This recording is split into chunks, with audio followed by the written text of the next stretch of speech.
Of the Stratford Town regular monthly meeting of the Stratford Town Council. I want to welcome everybody. Thank you everybody for coming. It's great to see people in attendance tonight. I'd especially like to welcome Corporal Weatherby from the RCMP. Thanks for attending, Corporal. And the first item on the agenda is to acknowledge the land upon which we gather is the unceded territory of the Mi'kmaq, and we pay our respects to the Indigenous Mi'kmaq people of this territory, past, present, and future. Second item on our agenda is a declaration of a conflict of interest. If anyone at the table here tonight, at the council table here tonight, has any conflicts on any of the items we're going to be, conflicts of interest on any of the items we're going to be discussing here tonight, please declare so now. If not, we will move to item number 3, approval of the agenda. Is there anybody that would like to make changes or to the order or the content of our agenda tonight? So, Mr. Mayor, I'm leaning a bit away from my microphone as it's turned up a bit there. Turned up pretty good, eh? Yeah. For the record, I just want to make sure I'm recorded, Mr. Deputy. So, in terms of the proposed agenda, I'm wondering, noting that there are members of the public in our gallery, if we want to move some of the planning items up to a higher to an earlier level in the agenda. Just some thoughts on that. I'm certainly fine with that. Is anybody you want to propose a motion to that effect? I would move it and then leave it up to council to debate on. Yeah. Okay. So you would like to move item 12 to say item number number 4. If that's okay. Is that okay with everyone? I'll second that. Okay, so we'll switch items number 4 and number 12.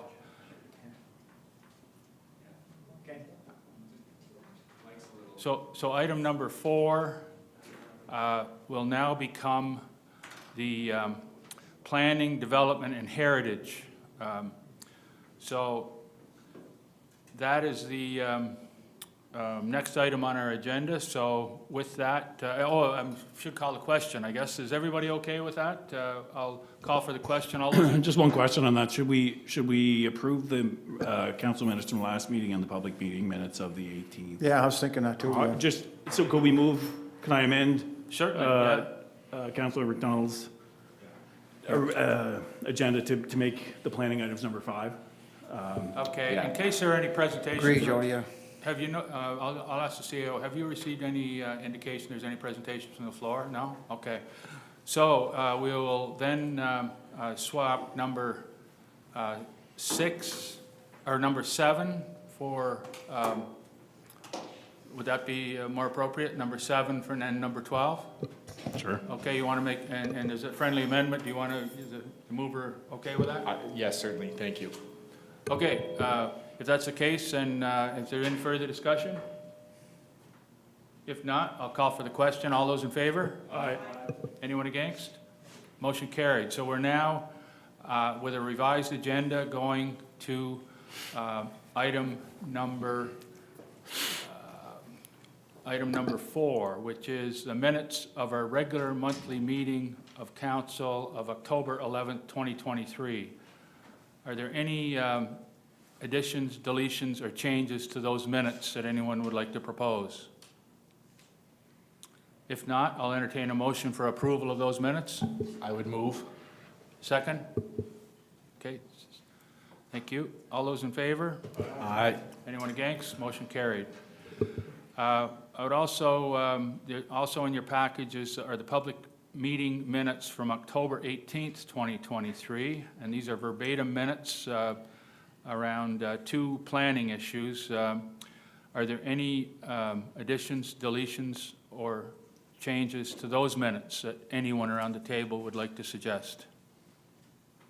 If not, I'll ask for a motion for approval of those minutes. I've reviewed them. I wasn't at the meeting itself, so. Yeah. You need to be. I'll move those, Your Worship, and I believe. Some spelling errors, but. Yeah, we were lucky to even get that. That was a lengthy meeting, and I think they did pretty good to capture the essence of what happened that night, so I'll move it. Okay, thank you. And seconded by Deputy Mayor Gallant with some, I guess, with 27 pages of notes, there are a few spelling errors and that sort of thing, but they can be corrected with the final. Yeah. Okay, thank you. Any discussion? All those in favor? Aye. Anyone against? Motion carried. Okay, we'll now go to item number 5, business arising from the minutes. Is there anything that anyone would like to follow up on, or anything, any business arising from those minutes? I guess we'll be discussing everything that's in the public meeting minutes tonight. Anything in the regular council minutes that anyone would like to follow up on, or that we weren't going to be discussing here tonight? Okay, if not, then we'll go to item number 6, presentation from the floor. I've already asked it, and there are no presentations from the floor. So we'll now go to item number 7, which is the Planning, Development, and Heritage Report. And I'll ask the chair of that committee, Councillor Jeff McDonald, to give his report. Thank you, Mr. Mayor. I think the microphone's a little better now. So you have in your package the unapproved minutes from our meeting on October the 30th of this year. They are there for your review. Not a lot to comment on within those minutes at this point in time, is the conversation will likely be dominated by the 2 resolutions that are before us for consideration tonight. Very briefly, I will touch on our building permit summary for the month of October. The summary is found at page 5 of 5 of that attachment.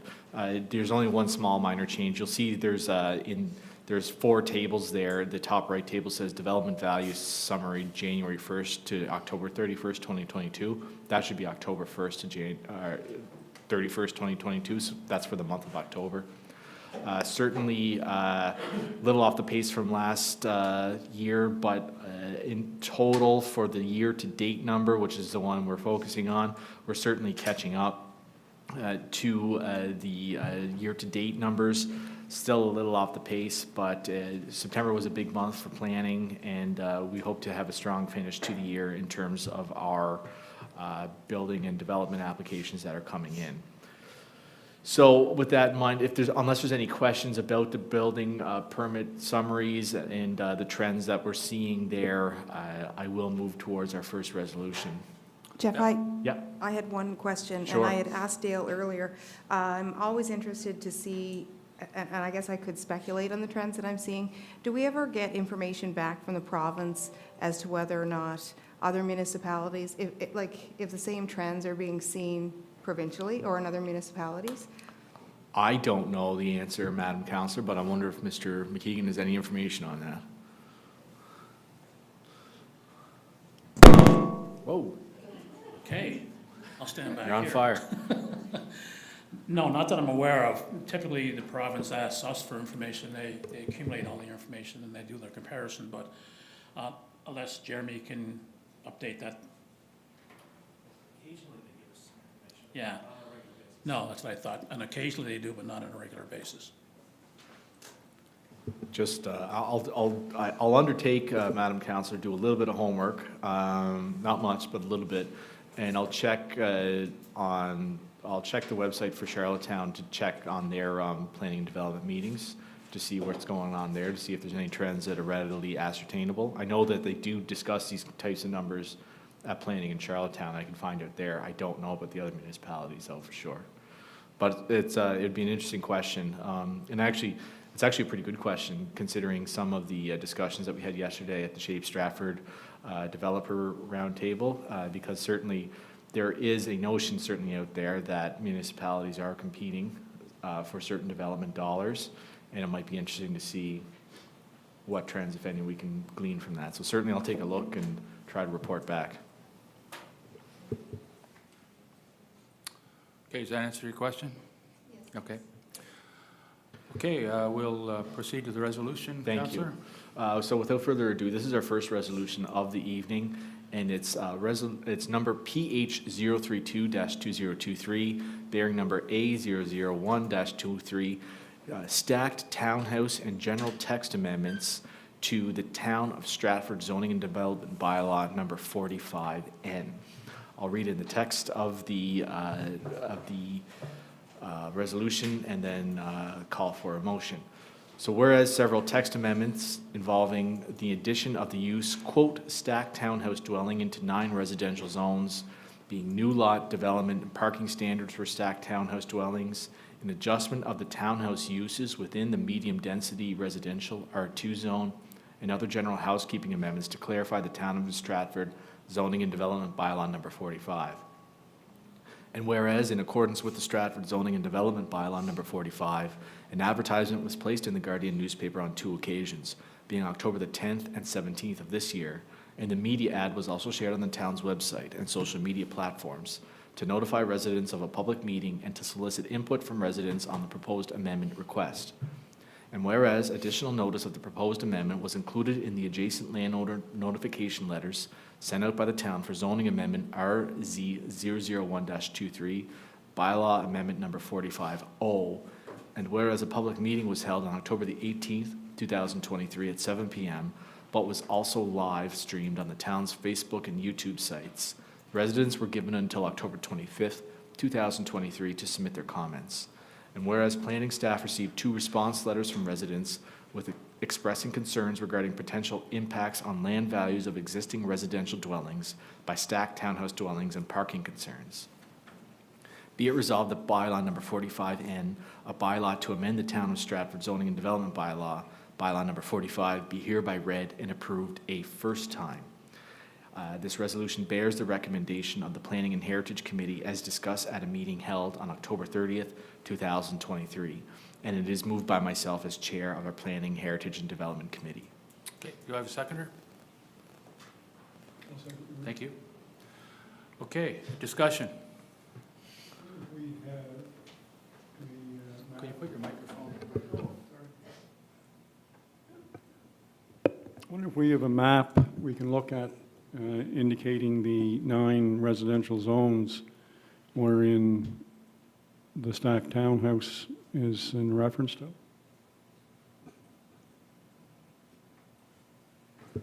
We might need to pull up an overall zoning map. I don't know if we're able to do that. And the question, these are all R2 or above zones? R2 or above, where basically the lot standards are going to exist to allow for this.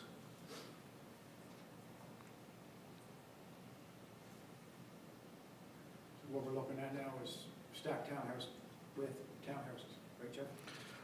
It would be a different form of townhouses, which require in R2s and above, in R3s and PURD zones, which require different lot standards than townhouses. Yeah. Yep. I don't know if we had that up yet, Mr. Councillor Dowling. So essentially there, I guess my question is, and I should perhaps have missed some material on this, and I'm guessing it's spread throughout the town more or less?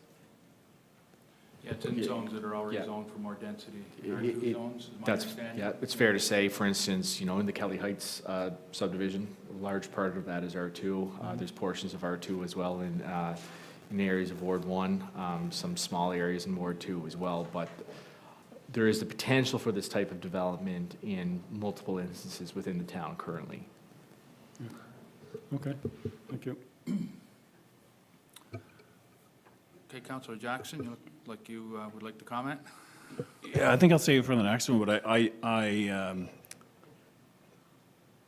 like the next motion. I've heard a lot from residents on this. I had some concerns around stacked townhouses with the parking amount, the 1.5 spaces kind of thing, but I know in the future, once the town kind of continues to grow and the transit takes off, that will likely be a moot point. But I'm in favor of stacked townhouses. I wish the parking was a little bit, I'm worried it's not going to work right away until we change culture around transit and things like that. But looking at the example of this being on Queen Street, I think by quick copy, there's some stacked townhouses there. I think it's nice parking in the back. I think there's lots of reasons for it in the proper zones. So I do support it. Okay, thank you. Any other comments? Councillor Cox, you look like you.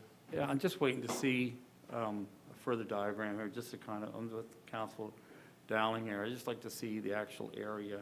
I drove down the other day, but I didn't really totally get a full idea.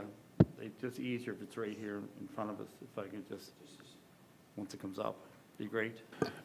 I believe this is just amendment to the bylaw to be able to use stacked town housing as a permit, Yeah, they're right? not covered right now in our zoning and development That's right. bylaw. That's Yeah. correct, Mr. I know, Deputy. but I'm just trying to get my head around the whole thing. Sure. Yeah. I understand that. Okay. Yeah.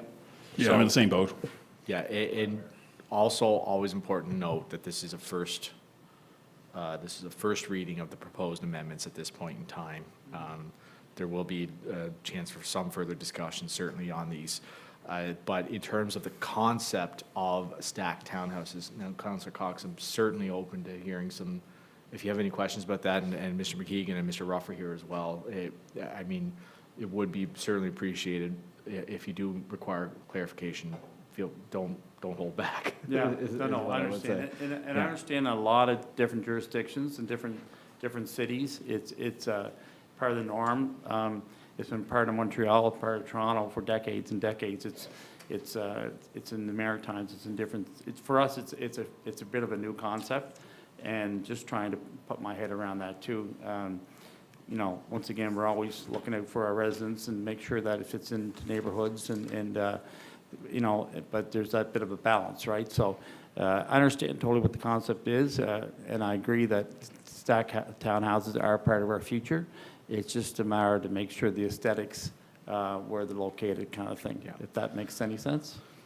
So, Mr. Ruff's at the podium, and I do have a question for Mr. Ruff, actually. So I understand currently, under the proposed amendments for stacked townhouse, there would be essentially, I'm considering a hypothetical, I'm going to say, and let's consider the hypothetical of a 10-unit stacked townhouse complex. It's my understanding that the parking requirements would be that there's one dedicated parking space per unit, and then a half a space per visitor parking per unit. Yes, that is Okay. correct. So it's one, the regulations we're looking at are one dedicated per unit plus one visitor per stack. So a stack is being one unit over top of the other. Yeah, and so let's consider this hypothetical 10-unit, that would require in total 15 parking spaces. Yes, yeah. It's the same thing if it was an apartment building. Apartment buildings require 1.5 per unit, so it's the Yeah. same. And it's, basic. sorry, I didn't mean to cut you off there, and it's my understanding that currently, under our proposed bylaw amendments, we would actually be within the region at the higher end for a stacked townhouse. Yes, yeah. So Yeah. in municipalities that have stacked townhouses, quite often it's one per unit, and then your visitors range between one for every 4 units, all the way up to 1 to units. So we're in the middle of that.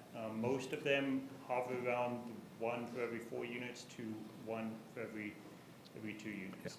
And for instance, in Charlottetown, I understand there's no requirement for visitor Yes, spaces. yeah, so, Yeah. thank you. So Charlottetown, they only require 1 per unit. Yeah.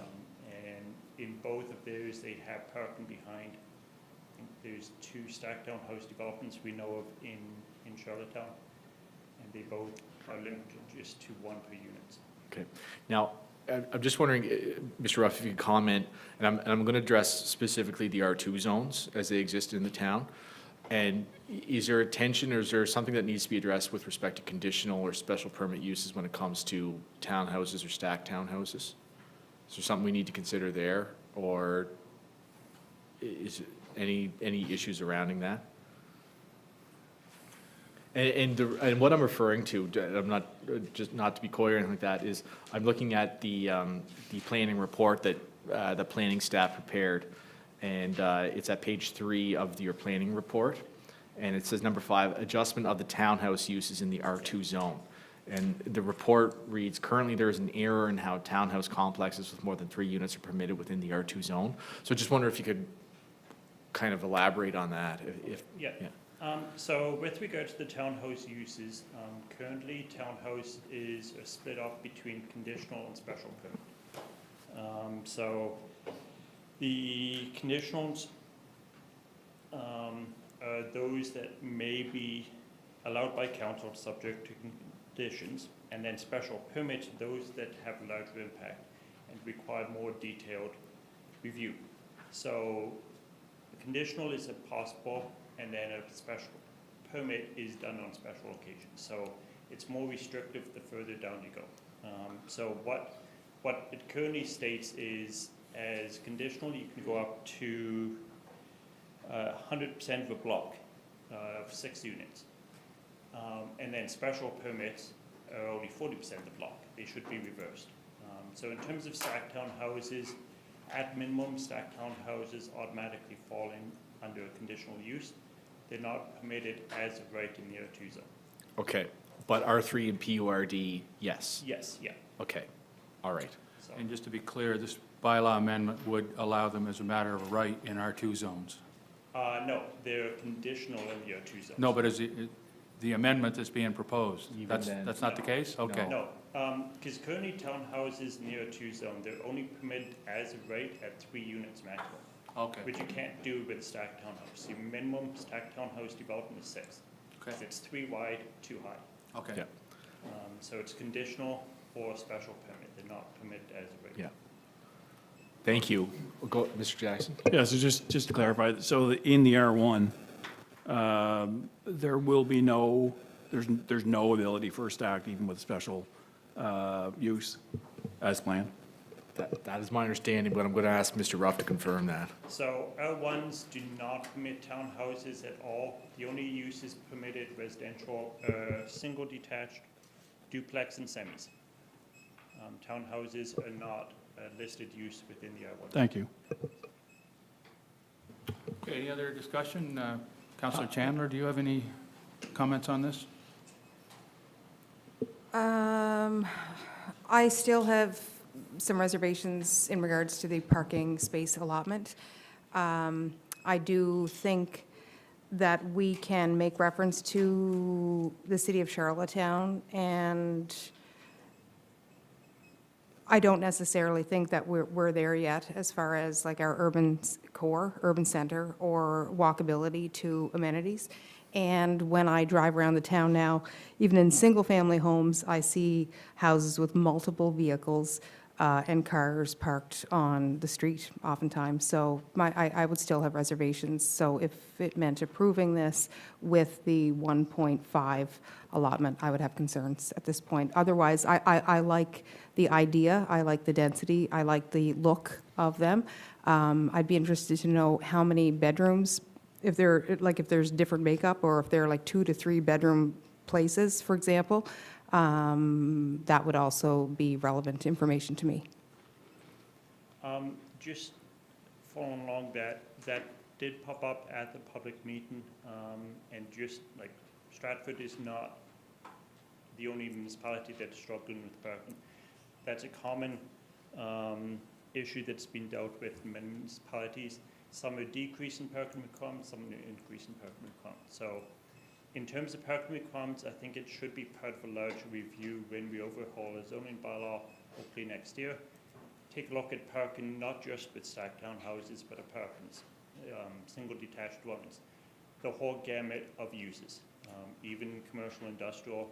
Sometimes you have too many parking spaces and sometimes too few. So the issue around parking, I think, is much broader scope.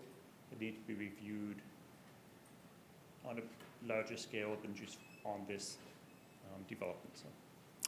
Okay, I noticed Councillor Jackson had his, had no further comments? No? I'll save them for after. Okay. I have one small I comment. just want to ask Deputy Mayor Gallant, and then I'll get back to you, Councillor Cox. Yeah, I clearly understand. You're okay? Yep. You're okay with Yep. with the vote? Okay. Yeah, I guess I'm the same as Councilor Chandler. Like, that was, our Councilor Chandler, that was my main concern with parking. And I went to a presentation shortly after we got elected, put on by the city of Charlottetown. And the guest speaker was from Montreal, and they're still having problems decades after with people parking on the streets when it comes to stackables. It's still quite a problem in Montreal. And there's a new subdivision fairly close to our service center where the police and the ambulance is. And I know on that street, it's very hard to get down that street because of all the cars that are parked on the road. And if you go down the street, you'll see some cars parked in the front yard. you know, and I know this is just a vote, whatever, but I'm still trying to get my head, I just like to have my head around this from the get-go. And I just want to make sure that, you know, we kind of understand about the parking part, because I think that's a real concern, especially when it comes to emergency vehicles and service vehicles who have to go down these streets. It's important that they have room to you know, do their duty and have access when they need to go down those streets. So that was just my concern, but I appreciate your information, does help. I really appreciate that. Thank you. Any further comments before we I call the just- question? I just, do, sorry. Your worship, just a question for Mr. Ruff. I understand that the focus on 1.5 parking spaces per unit is for efficiencies in development.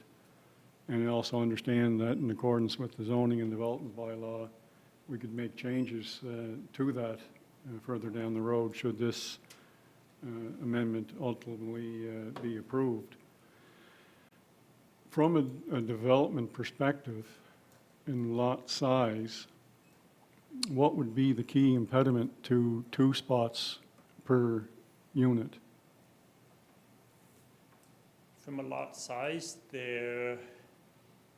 given the required lot area for a stacked townhouse, there wouldn't be an issue, because if you go with the minimum building footprint, so a 6-unit stacked townhouse requires 1,500 square meters of space.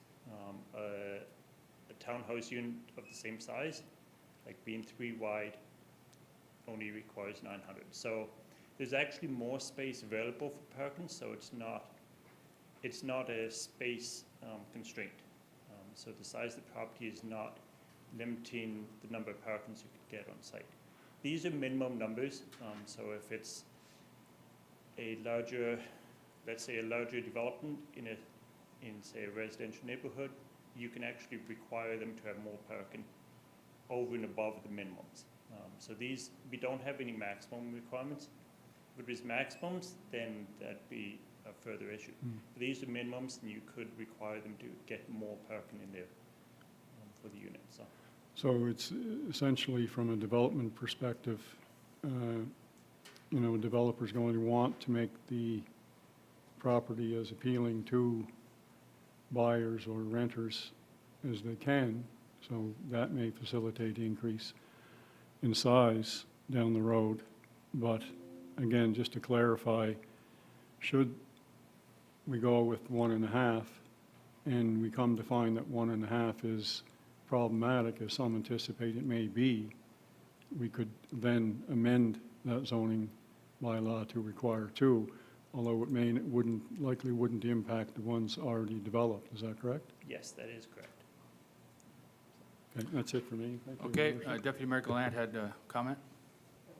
As far as enforcement of parking, I don't know what Jeremy Crosby, you could probably speak on that. Do we have the powers regards to enforcement in the town? If there's no signs posted and so on, or down the road, we're going to have to put signs up?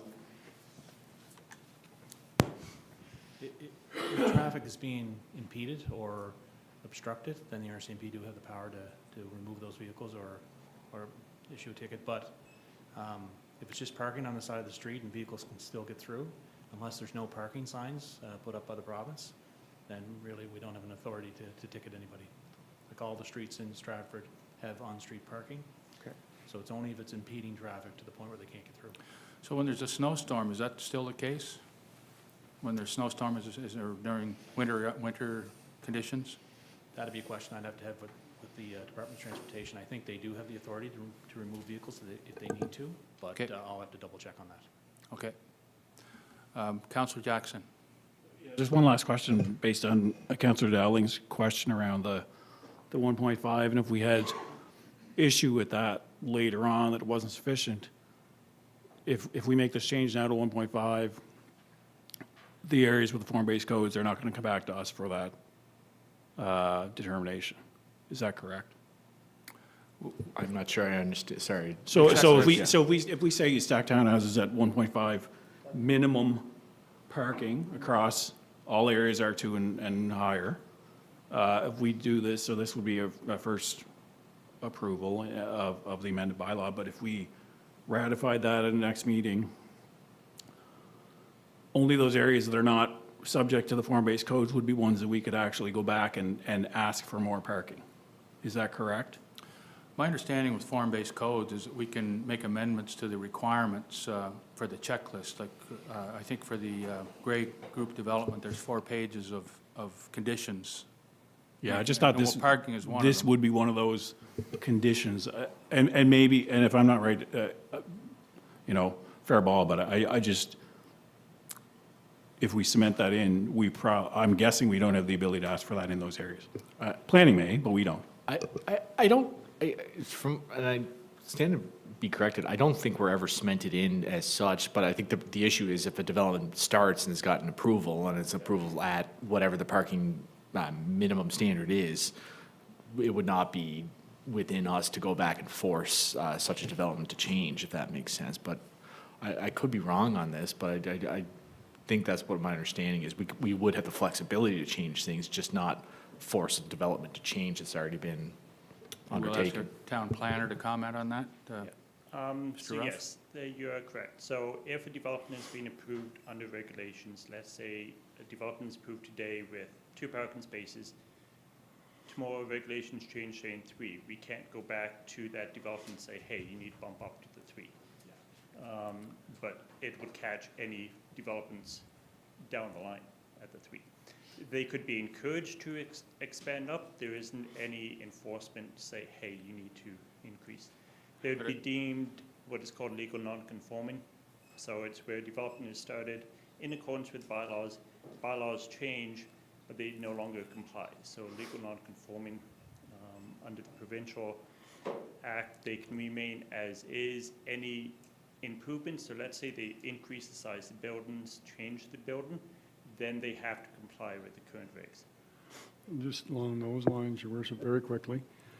I I know, think it's important, just before you start, Councillor Dowling, I think it's important that we look at scenarios and what-ifs and that sort of thing. We're talking about amending the bylaw to put in place minimum standards, and we're not speaking about form-based codes at this point. We may speak about form-based codes in the future, but right now, in a development agreement does set out an agreement between the developer and the town, and both parties have to comply with all those conditions, and they're not changeable in the future. It's like a contract. So it is something that we're talking about 2 different things here. So I just understand wanted that, to Your make that Worship. clear. Since the conversation was on the floor, I will add that form-based codes are in a very limited zone within which we want high density and within which lower density parking is appropriate. However, when we go through the official plan review and potential bylaw amendments in the new year, then that's a factor for us to consider. And I think it does have relevance to the conversation. Thank you. Okay. Any other comments or questions? This is just, it's not necessarily a comment or question, but just more of a technical observation, just so for the record is clear and that everybody has an understanding of exactly what this is going to look like in actual legal practice. But the actual amendment to the bylaw is found at 12C2, so it's in your packages. And for those listening and reviewing at home, and just for the record, so I'm not going to read it into the record at this point in time, but I just wanted to make sure that that's clear, that the actual literal proposed amendments is there. Actually, sorry, 12C1, but that's all I want to say at this point. Yeah. Mr. McKeegan, I think, does want to interject on I just want something. to add one point. We talked a lot about the excessive parking at certain locations and that type of thing. A lot of that has to do with short-term rentals right now. Once we do the short-term rentals bylaw, and depending on what comes out of that, for instance, if we say it can only happen in owner-occupied homes and can't happen in other areas or other types of development, it will certainly minimize those excessive parking in different areas and different buildings, that type of thing. So not everything is based on just the zoning, but it's the activities going on right now. Short-term rentals is having a major impact nationally. So just keep that in mind. Okay. Any other comments or questions before we call the question? Okay, I'll ask for the vote then. All those in favor? Aye. Anyone against? One against? Motion carried. Okay, we'll now move on to your second resolution. Councillor McDonald? Thank you, Mr. Mayor. This is Town of Stratford Resolution number PH033-2023, bearing number RZ001-23 from Grove Developments Limited, requesting a zoning bylaw amendment and a zoning map amendment from R1 to PURD to allow for 2 10-unit townhouse complexes off Swallow Drive, encompassing PIDs 912410, 677344, 677336, 677328, and 190082. The resolution reads as follows. Whereas an application has been received from Grove Development Limited to requesting to rezone 5 lots located off Swallow Drive from the low-density residential R1 zone to the planned unit residential development PURD zone. And whereas the applicant is proposing to consolidate the 5 lots into one parcel and construct 2 10-unit stacked townhouse buildings. And whereas the use, quote, stacked townhouse dwellings are being added into the PURD zone in the Town of Stratford Zoning and Development Bylaw number 45 as permitted uses by amendment application A001-23, being bylaw amendment number 45N, which was just previously read. And whereas in accordance with the Stratford Zoning and Development Bylaw number 45, 64 notification letters were sent out to property owners whose parcels were within 150 meters of the subject properties. 2 advertisements were placed in the Guardian on October 10th and October 17th, 2023. And the proposed zoning amendment was advertised on social media to solicit input and to notify residents of the public meeting. And whereas a public meeting was held on October the 18th, 2023 at 7:30 p.m., but was also live streamed on the town's Facebook and YouTube sites. Residents were given until October 25th, 2023 to submit their comments. And whereas comments from the town's live stream are read into the record and recorded in the minutes, and whereas planning staff received 5 response letters from residents before the meeting, a petition signed by 22 residents at the public meeting, and 3 additional letters after the meeting before the October 25th deadline, expressing concerns regarding potential negative impacts on land values from the stacked townhouse dwellings, the limited parking spaces, increased traffic, and the proposed density of the unit. Be it resolved, bylaw number 45O, a bylaw to amend the Town of Stratford Zoning and Development Bylaw number 45, be hereby read and approved a first time. This resolution does not bear the recommendation of the Planning, Development, and Heritage Committee, as discussed at a meeting held on October the 30th, 2023. The motion, as is currently on the floor, is moved by myself. Okay, do I have a seconder? Councillor, I think Councillor Jackson got there first, yeah. Okay, comments, questions, discussion? We'll start it off, Your Okay. Worship. We have, particular culture, I guess it is, somewhat in relation to housing within Stratford. We're looking to, in many ways, in many areas, part of the reason I wanted the map up, just so everyone can get a good view of it in relation to the official plan designation that's current, and that'll be reviewed in the new year. To make a fundamental shift to higher density other than in, say, the urban core, which doesn't directly impact, for the most part, neighborhoods that have been long established as single-family residential dwellings. I'm always leery when, such as myself, when I bought my house, I checked to see what zoning it was in. If I buy into an R2 or R3, there's certain things I can expect that are going to be built.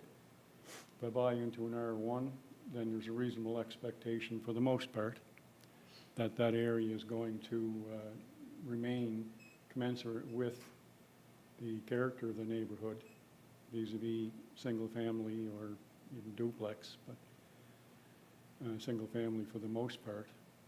This particular development is in R1. We just had some discussion in relation how I sought and others sought confirmation. This is specifically to R2 zoning. Now I realize this is a PERD application, and so basically what it says is, yes, we have stacked townhouses. Here's what it would consist of. It's primarily for R2 zoning. However, a developer can make an application for an R1 zone, which is inconsistent with that use.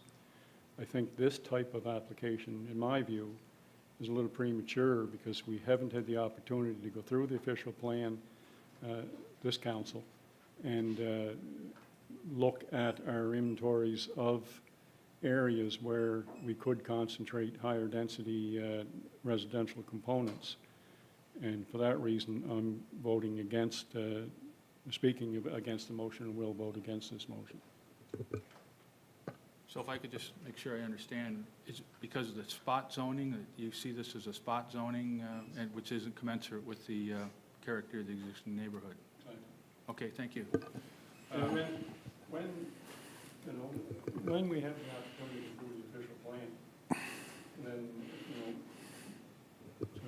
there may come an opportunity where PERD is seen as, by council, as appropriate in some areas, or inappropriate in all areas, potentially. We're currently underway, and I think we got 4 or 5 months before we receive the results of the Shape Stratford project, which has been underway for a long time now, and it's been in consultation with residents, consultation with business owners, consultation with developers, consultation with council. And I think we need that information as a guiding document in order for us to reevaluate the official plan and make a determination as to how Stratford is going to grow, and certainly not, from my perspective, should not be on a sporadic basis, nor should it be a case-by-case-by-case basis. We should have specific zoning, we should have allowances within specific zoning, and that's our case going forward in order to increase densification. I'm simply saying this type of project at this point in time, in my view, is premature because we haven't had the opportunity and the benefit of the Shape Stratford document and the opportunity to review and make any amendments that this council decides to do in relation to the official plan. Okay, thank you.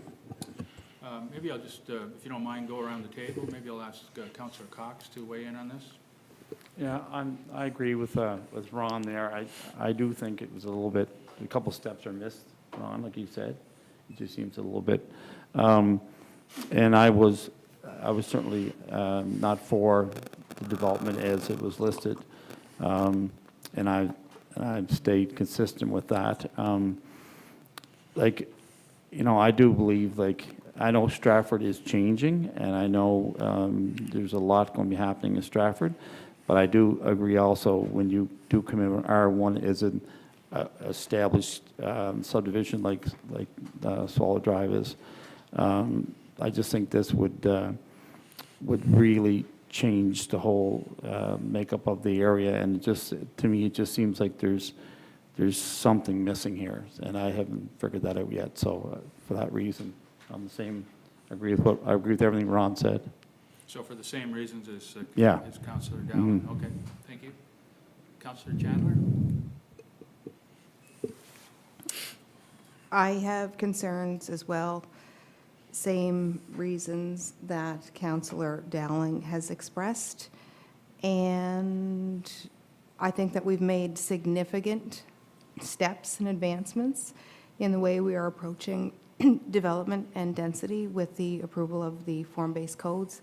And I think that we do still require more information. I also see this area as a high-traffic area where we've noted challenges in that intersection, et cetera. I think that we need to slow this down a little bit. So you're saying because a traffic study hasn't been completed that you would be not in favor of this development?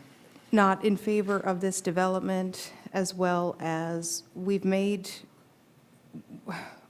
agreed to unprecedented density in the form-based code area, in the gray groups. I do feel that we owe it to our residents to slow things down and to look at our zones and to continue to create our identity and where we're focused on. So, yes, the same reasons that Councillor Dowling said. Additionally, I'm concerned about the current traffic in that area, and we have numerous complaints about the safety, and nothing has been done yet in regards to that intersection, et cetera. Thank you. Councillor Jackson? Thank you, Your Worship. Yeah, I have comments on the comments, I guess, from the public meeting, and I lost one of my contacts, so this may be painful for everybody, but being in attendance at that October 18th meeting, I want to address some of the comments. I want the residents out there to know, not only did we or I go through these, I went through the comments 3 times, all 27 pages 3 times, just to make sure I was reading what I was reading. So I'm going to deal, if you can just give me 5 minutes with some of the specific issues, and I'll get to how I feel at the end, and breaking news, I feel the same as everyone else, but I want to deal with some of these things. So speeding and traffic issues, I'm going to address some of the comments. So one of the comments was if the plan to extend Swallow East and Swallow West is going to proceed, we're going to have a serious issue with the speedway from Mason to Bunbury. This area is planned for development, and when a proposal meets the required parameters, it's going to go ahead. There is a certainty, this is a certainty, and there's increased traffic is a reality when there are new developments. I know there are traffic issues there. I don't see people using Swallow to get from Mason to Bunbury Road. I don't see it. I could see it going the other way, folks taking a right in and getting to Mason Road that way, but it is going to be developed at some point, so that road's going to meet. Just comments on the available land for affordable housing in Stratford, or available land in general. Some comments, there's lots of places to build structures, no need to change. We haven't got a land crisis in Stratford as of yet. There's lots of land for development. There isn't. So, it seems like there is. There's a lot of agricultural land maybe on the outskirts that is going to be protected as agricultural land. That's not going to be for development. As Councillor Chandler said, we've made a significant move in the core to provide for more density. But the idea that there is an abundance of land out there to be developed it's not true. But so that's why we're being extra careful with what we have, and that we all took this very seriously, obviously. Some of the comments on rezoning and planning, it seems that we do this every couple of years. And I'm not going to be popular for doing this, but these are on the record, and I do want to address them. There has to be a change planning all the time. You can't change the rules as you feel like it. The standard, you're destroying the community. Towns changing the rules of the game. Nobody has the right to do this. I feel strongly that as we continue to evolve, we need to make sure that we keep up with development standards and update our planning bylaw accordingly. So residents have been given several opportunities to comment, make submissions on any bylaw and planning changes. That's no news to anyone. The October 18th meeting was a good example of that, on how you have an opportunity to provide your feedback on proposed development. It's often that type of atmosphere is usually a civilized discussion and exchange of ideas. Sometimes it can turn into a political spectacle if it strays from facts and becomes disrespectful. I think there were a lot of good points made that night. I wish some folks might have been a little more pleasant to the developer. A gentleman who was just trying to present something, but some good points were made. So some of the ones I really take offense to, and again, I don't care if I'm popular or not, I just want to read these. And I did talk to the person who had made one of these comments, and it was a personal experience and something that may have kind of been elevated at the moment. But speaking of making sure we vet these folks and some of the issues that come along with not vetting folks properly with, and I'll say bed bugs and termites or cockroaches, and that this ends up being extremely costly for the developer, for the apartment owner. Another one is, it's not the place in the middle of a residential neighborhood for low-cost affordable rentals. Adverse effect on the character of the neighborhood. no place for a low-rent apartment building, adversely affecting the market. We've gotten evidence from folks, probably on both sides. It's fair to say that, but the low-cost rental is going to affect their home values. Affordable housing in general, introducing a degree of desperation to the community. Like, I take severe issue with that. Renters have no vested interest in keeping their properties attractive, safe, appealing.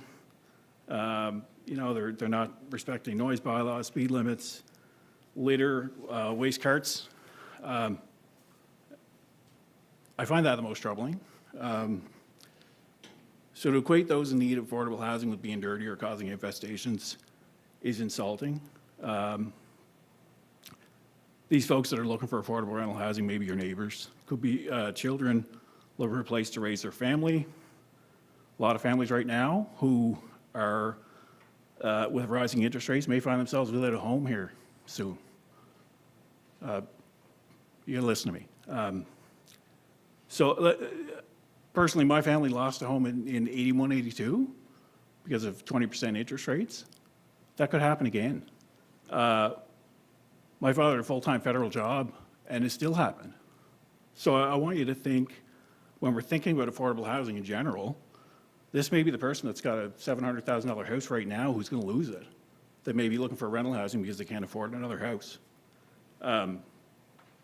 Another comment around these people whose own undesirable actions and bad choices put them in need of help is patently false and disturbing.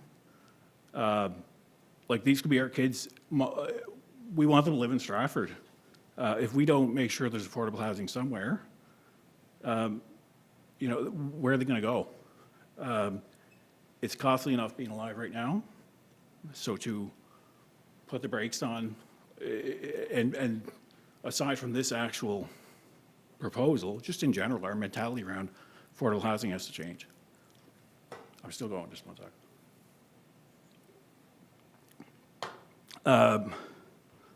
The degree of, someone said affordable housing in general, by its nature, introduced a degree of desperation to a community that's totally out of character with the area. Again, they have no invested interest. I think true character of a neighborhood is developed over time through the shared experiences and beliefs of the people that live in it. Includes thousands of residents right now in Stratford who live in apartments and townhomes and different types of things. They're as important to our moral and social fabric as anyone else. My wife grew up in private military quarters across the country and in Germany. They were living in what would be considered basic row houses. And my father-in-law dedicated his life to serving the country. They weren't beneath anyone else. They eventually came here to Stratford, bought a house when they could finally afford one, and made a life in Stratford. So, I just don't want us to lose sight of the idea that we have to provide different options here.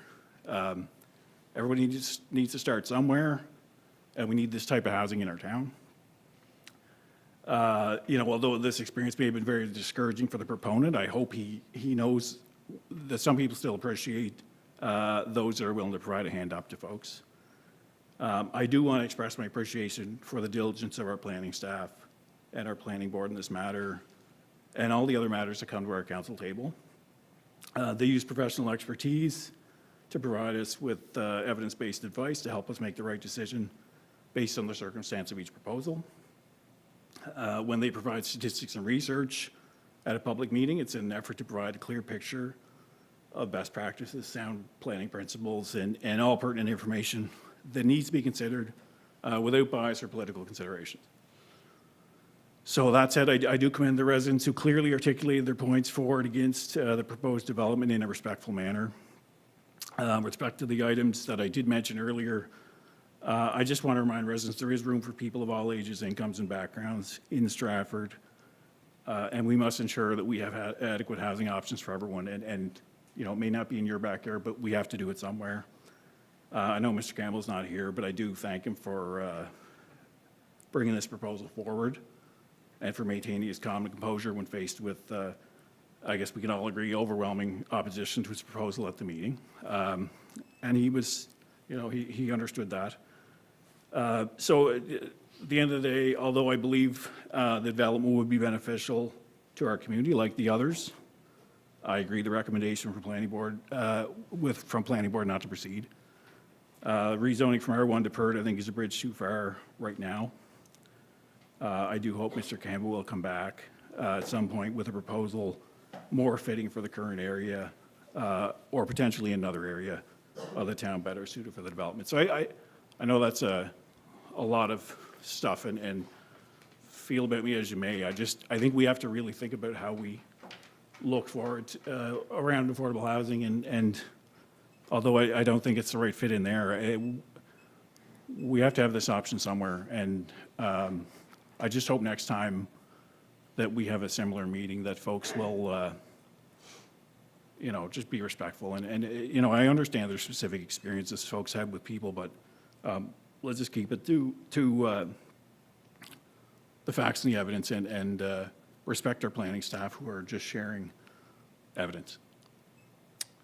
Thank you. That's it. Thank you, Councillor. Deputy Mayor Glenn? Yes, thank you. Well, just start off with looking at development itself. It's a great development. The stacked town housing got us to change the amendment tonight to include it in our bylaw development plans, which is nice to see. And it's about density in 2 levels, and have an open-minded to, because there are problems with their housing across the island, across North America. And Mr. Campbell taking the lead on this, and Queen Square housing, and got us the idea about stack housing. But I heard from the residents, I heard from emails, I heard from letters, heard from petitions, public meeting, a great large turnout public meeting. It was nice to see, and I empathize with the residents. I know it's an older subdivision, it's an R1, and why are we looking at putting a stacked house, or PERD, or change this to PERD and dropping in a stacked housing?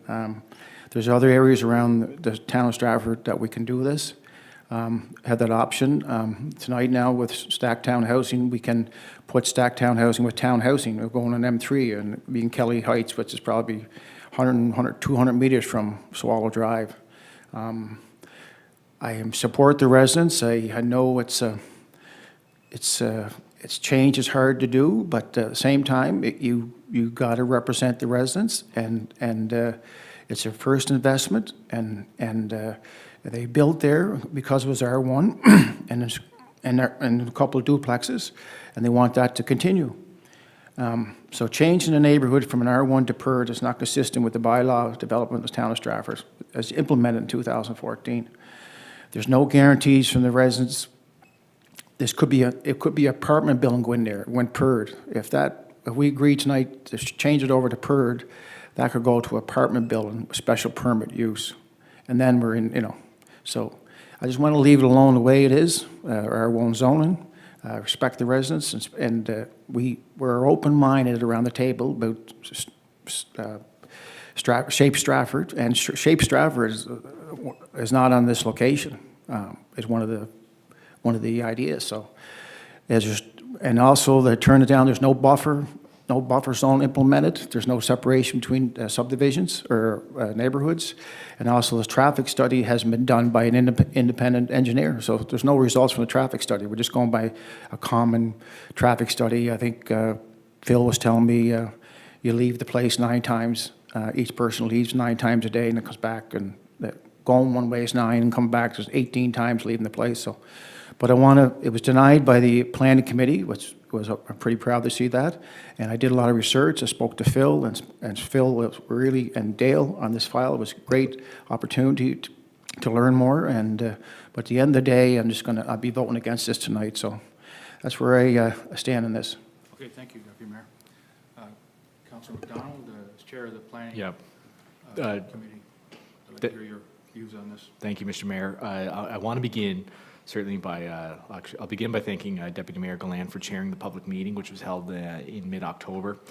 There's some emotions in the room, certainly, a lot of strong voices, and he handled the room with grace, and so I certainly extend my appreciation to him for doing so. I also really want to thank Mr. Campbell from King Square Housing for his capable submissions and frankly his grace as well during that process. I think he was very respectful of the residents' views. I think he's always, it would appear from my conversations with him personally as well as his submissions during that public meeting, to be first and foremost an advocate for those in need, but also very determined to be a good neighbor to any potential neighbors that his clients might have.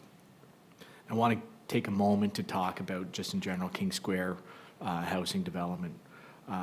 For those who don't know where they're at, they are present in a few developments in Charlottetown. And I challenge everybody who has not ever gone to look at their developments to go take a look at them. Because here's what you'll see. You're going to see families with kids, just like mine. You're going to see people just trying to get by, people trying their best, good people, and good neighbors. And so I want to address some of the submissions that were made during the public meeting. Certainly some valid points there. Certainly some I would suggest that are less so. And I want to say for those listening that renters in this community are good neighbors. They're valuable members of our community. They will remain so. Over time, our housing mix has to change. That's just the reality. It will do so, whether we like it or not. Renters do have pride in their dwellings. They take pride in their neighborhoods. They take pride in their communities. They invest in their communities. Now, that being said, we, as town councillors, have a responsibility to the current citizens of this community and this municipality. We have a responsibility as stewards of the law and stewards of the laws of this municipality to promote as much certainty as possible. And I do certainly side with the residents when they state if they've been in a certain location for a certain length of time, they naturally do have certain expectations about what that neighborhood is going to look like when they buy their places, when they move into those places, and they certainly have an expectation of what it's going to look like going into the future. And we do have a responsibility to promote as much certainty in our dealings with each other as possible. Now, turning to the actual development in question, first of all, I'll just say I disagree somewhat with the fact that we need to slow things down. In actual fact, the evidence is loudly in our face everywhere you turn, whatever news outlet you look at, whatever report you hear. There is nothing less than a massive sense of urgency in this municipality and every other municipality across Canada to address urgent needs requiring housing. And despite what some who might have some misconceptions about what that housing need looks like, it's not just clients or potential clients of King Square Housing. It's nurses, it's teachers, it's recent graduates, it's our own kids, it's people's grandkids, it's people who graduating school with a massive amount of student debt, who are trying their absolute best despite crushing inflation, despite massive soaring increases in real estate costs, to somehow get a foothold and get into a community so they can invest in that community, so they can find a place for their kids to go to school. So these aren't faceless people. They are here amongst us. They are not, for lack of a better word, newcomers. They are not just immigrants. They are not just low-income housing people. They are people who desperately need places, and we do absolutely, unequivocally, have a responsibility to those people to try to increase our housing mix here. Now, that being said, we also have a responsibility to look at the merits of this application as it exists. And I want to turn a little bit to the merits of this application. And to begin with that, what I want to do is I want to bring up, if possible, I'm not sure who has control of our projector, but to bring up actually the resolution bylaw 45.0, which is a bylaw to amend the Town of Stratford zoning and development bylaw, and turn to page 2 of 3 of that if we possibly can. And you're going to see a map of the current zoning in that area. If we could go up one, who's, sorry. Okay, Phil, yeah, if we could, just the first attachment after the resolution, bylaw 45-0. Yes, that one right there. And if we go to page 2 of 3. Thanks. So here's, for those, for the record, here's what we're looking at, is we're looking at an overview of the current zones as it exists in this area. So what you're going to see, of course, is the area encompassing Nightingale and Mason and Swallow currently encompasses an R1 zone. And on the left-hand side of this, we're looking at the so-called Kelly Heights neighborhood, which is zoned R2. And then within the middle of this is the proposed amendments to PURD, currently zoned R1, which forms the edge of that R1 zone with that R2 zone. And when I think this is a very helpful graph when we take a look at this, because it highlights, I think, some of the potential planning issues. I mean, not in terms of just feelings or sentiment or anything like that, but just in terms of just general issues surrounding sound planning principles, which we always have to take into consideration as council when we're looking at any type of development. So a couple of things obviously point out and jump out at us, I would suggest, and this was canvassed at our planning board meeting, but really we're looking at, some might argue that this is a spot development, certainly, and dovetailing with that is, as Mr. McKeegan has noted on a number of occasions, and rightfully so, that when we're looking at any sort of amendment, any sort of resolutions, changing zoning, we always have to pay attention to the edges. And respectfully, at this point in time, really, this is introducing some issues surrounding edging of these zones, not just with the R1 zone as it exists in Swallow and Nightingale, but also with the issues surrounding the edging on the R2 zone with Kelly Heights.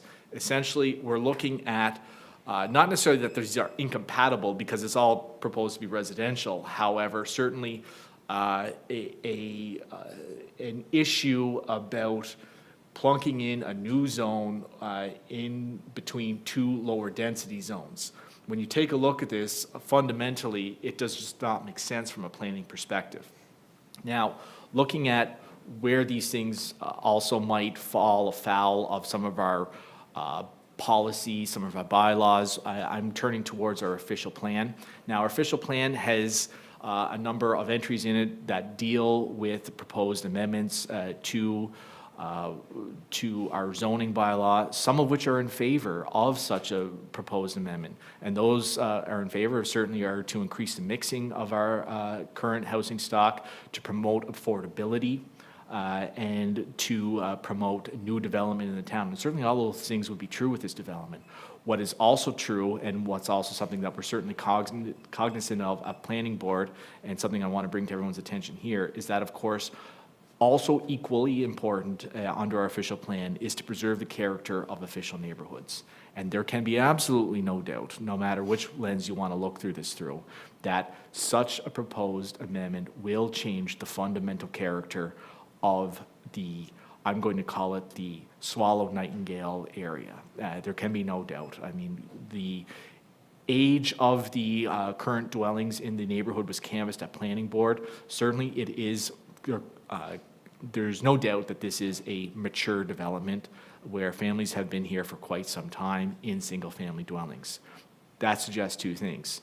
The residents of this neighborhood certainly have a certain expectation as to the makeup of that neighborhood, and that's certainly something that we respect, not just on a sentiment basis, but within our official plan. As that character of the neighborhood, we have a responsibility under the official plan to preserve that. And I think that's certainly something to take into account. Also, we always have to consider what our legal authority is under our planning and development bylaw, whether or not we wish to approve or deny. And specifically, our authority to deny is found under section 7.15 of our zoning and development bylaw. And that reads, the proposed building design components such as building material, scale and form are inconsistent with surrounding development and will negatively impact the character of the surrounding neighborhood. And respectfully, I do believe that that is the case.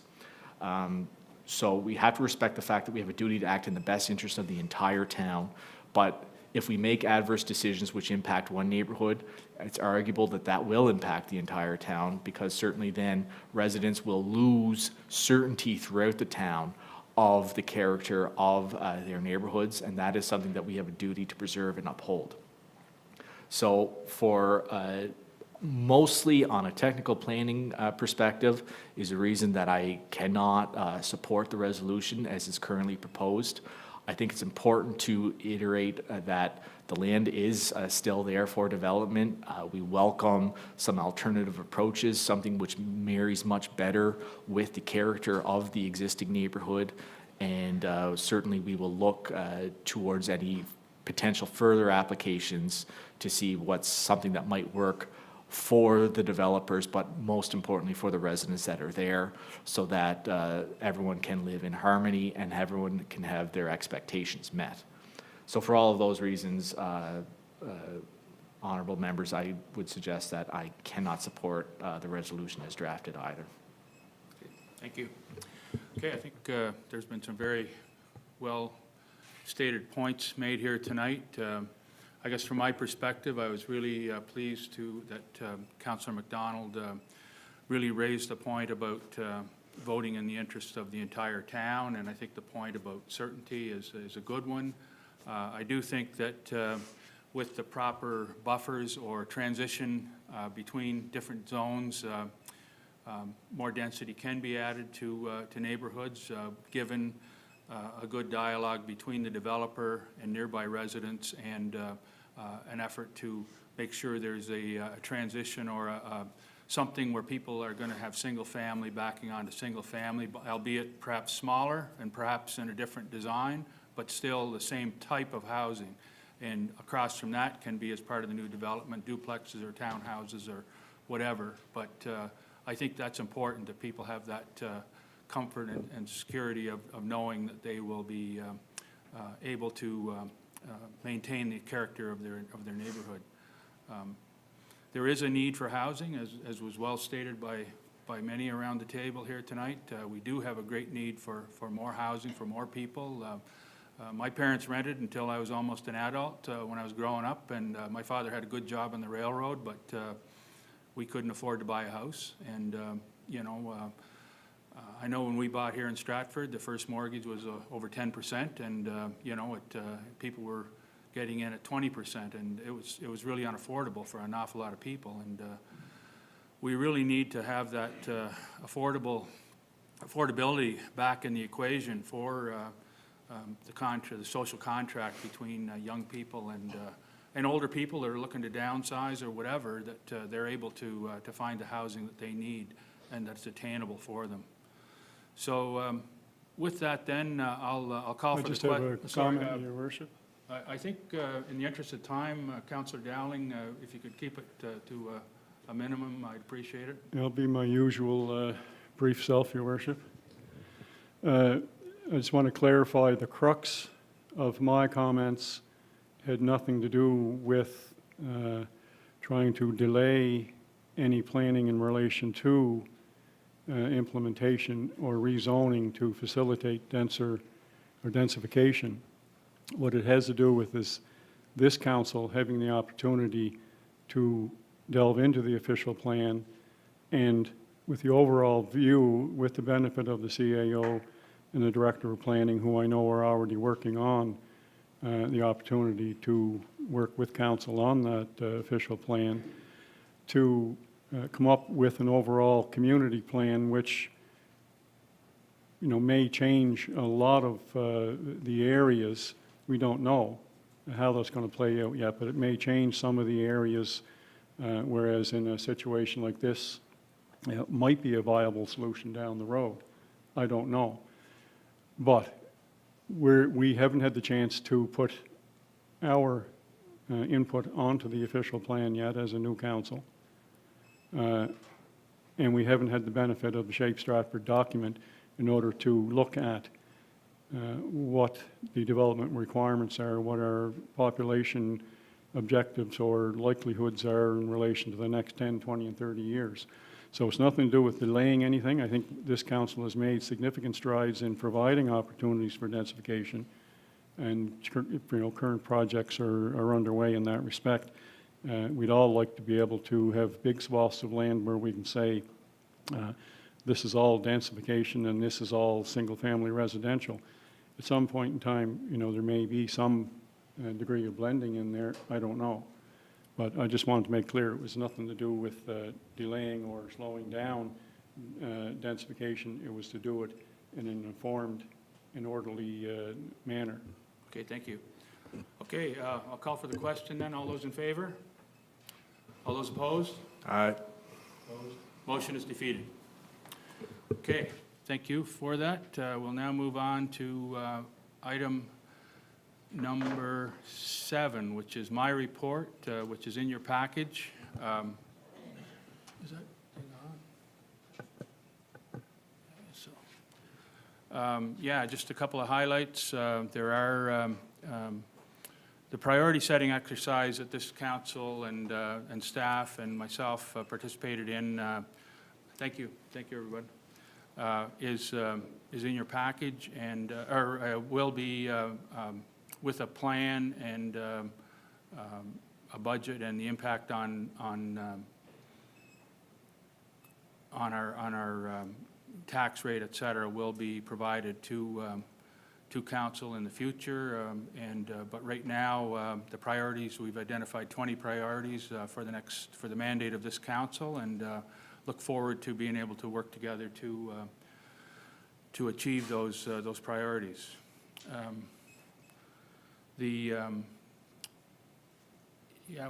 was really honored to accept awards for two things. One was a large project of the year for Stratford Charlottetown Wastewater Consolidation Project, which was given by the Wastewater Association of America, I believe, or Canada. Canadian Wastewater Association, yeah. And also for the PEI Rural Beautification Society, an award for our community commemorative gardens, and also members of our youth center won a prize from the same organization for youth garden. So Heidi, my kudos to Heidi Wood and her staff for their work, and it's certainly paid off in the way our town looks. And Yeah, it was great. yeah, Heidi and Rose Heidi Rose. Yeah. Heidi Yeah. and Rose. Yeah, do a great job there. they sure do. Yeah. And today I was deeply honored to unveil a panel honoring two Mi'kmaq sisters who, for their wartime service, Rachel and Blanche Thomas, and they're the panel. I invite everyone to have a look at it. I was also honored yesterday to lay a wreath on behalf of the town of Stratford at Andrews of Stratford at their Remembrance Day ceremony.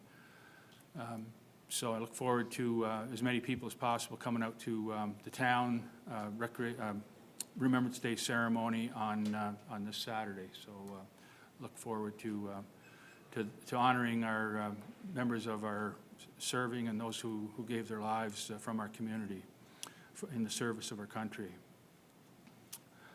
That's my report. Any comments or questions on anything in my report? Just to comment on the interpretive panel on the Veterans Green with respect to the Mi'kmaq sisters, Rachel and Blanche Thomas. Certainly, Mr. Mayor, appreciate your attendance there today. I believe Councillor Dowling was there. I don't know who else. Thank you, Mr. Deputy. I wish I could have been there. Just want to say sincerely thanks for all of your attendance there today, and also the sincere efforts of all of the town staff. It was sort of one of those things that was really interdisciplinary in terms of planning, in terms of recreation, culture, and events. So really great work by everybody on those various committees, and really appreciate all the effort that everyone's put into that. Thank you. Okay, we'll move on to item number 8, the Chief Administrative Officer report. I'll ask our CAO, Jeremy Crosby, to give his report. Thank you, Your Worship. Our report is in your package. Just go over a few of the highlights. As the Mayor indicated, we did have a priority setting exercise at the end of October, and I want to thank senior staff for helping me to prepare that. There was a lot of work went into that document, and I thought it was a good day, and we got a lot of information, and we have a lot of work to do in the future, but once again, I do want to thank senior staff for all their help with that. Couldn't have done it without them.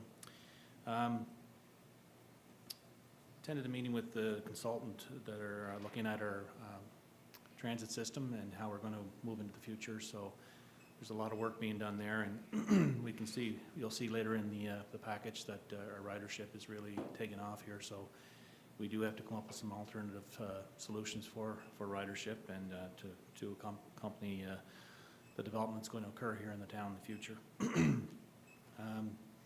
Attended a meeting with representatives from the Grey Group and Provincial Department of Transportation, looking at the development that's going to occur over the next several years in the Crossroads area and how we're going to handle all the stormwater effects, appointing certain individuals as key people to consult with when we're doing that work. So that was an important meeting, and some of that work was going to start this fall, but I think it is delayed now, but it's good to keep those lines of communication open.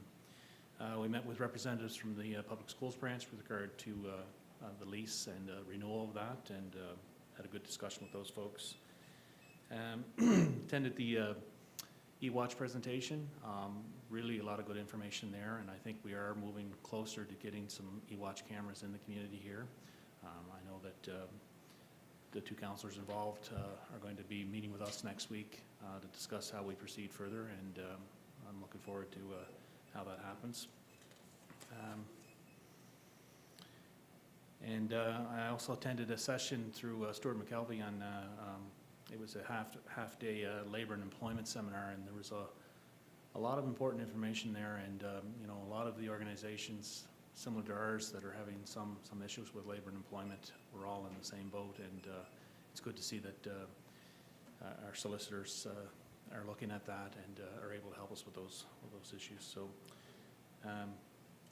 there's other items in the report, but I'm happy to answer any questions.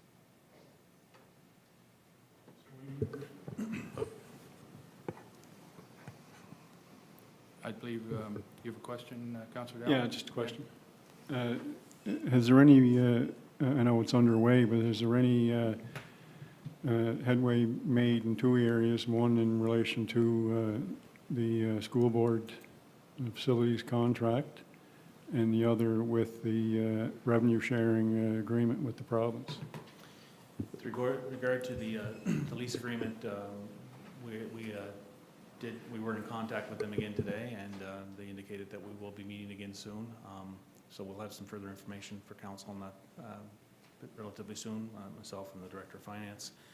With regard to revenue sharing, did speak with our local representatives here, and there is going to be meetings set up in the near future with all the municipalities to look at the revenue sharing. May even be a facilitator involved to facilitate those discussions. I think there is,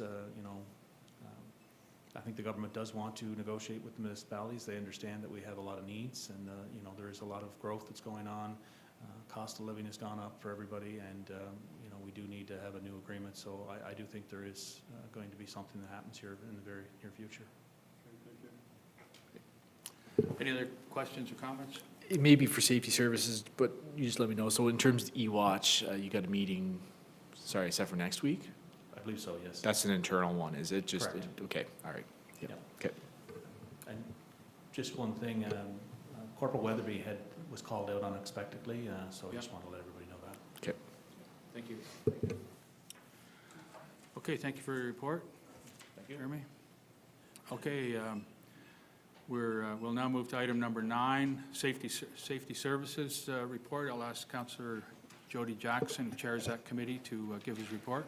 Thank you, Your Worship. I promise I'll be more brief than my last little speech here. Find it hard tonight. So just a little summary of our safety services meeting of October 16th. We did have a discussion on lights on Bunbury Road. I know this was brought up by Councillor Dowling and maybe another, I know Deputy Mayor was keen on this. So one of the issues there was there were lights on the opposite side of the road to the sidewalk. And so what we're talking about here is from Kelly Heights to the town boundary at Duffy Road. So the committee considered that and have recommended approximately 20 lights to be installed on the side of the road with the sidewalks from Kelly Heights all the way to Duffy Road, which would be where the campus will be. So we're pleased with that. We discussed briefly Mason Road lighting. So there was some lighting added in there last year at the end towards where the Reach Foundation was, so in the treat area down to the roundabout.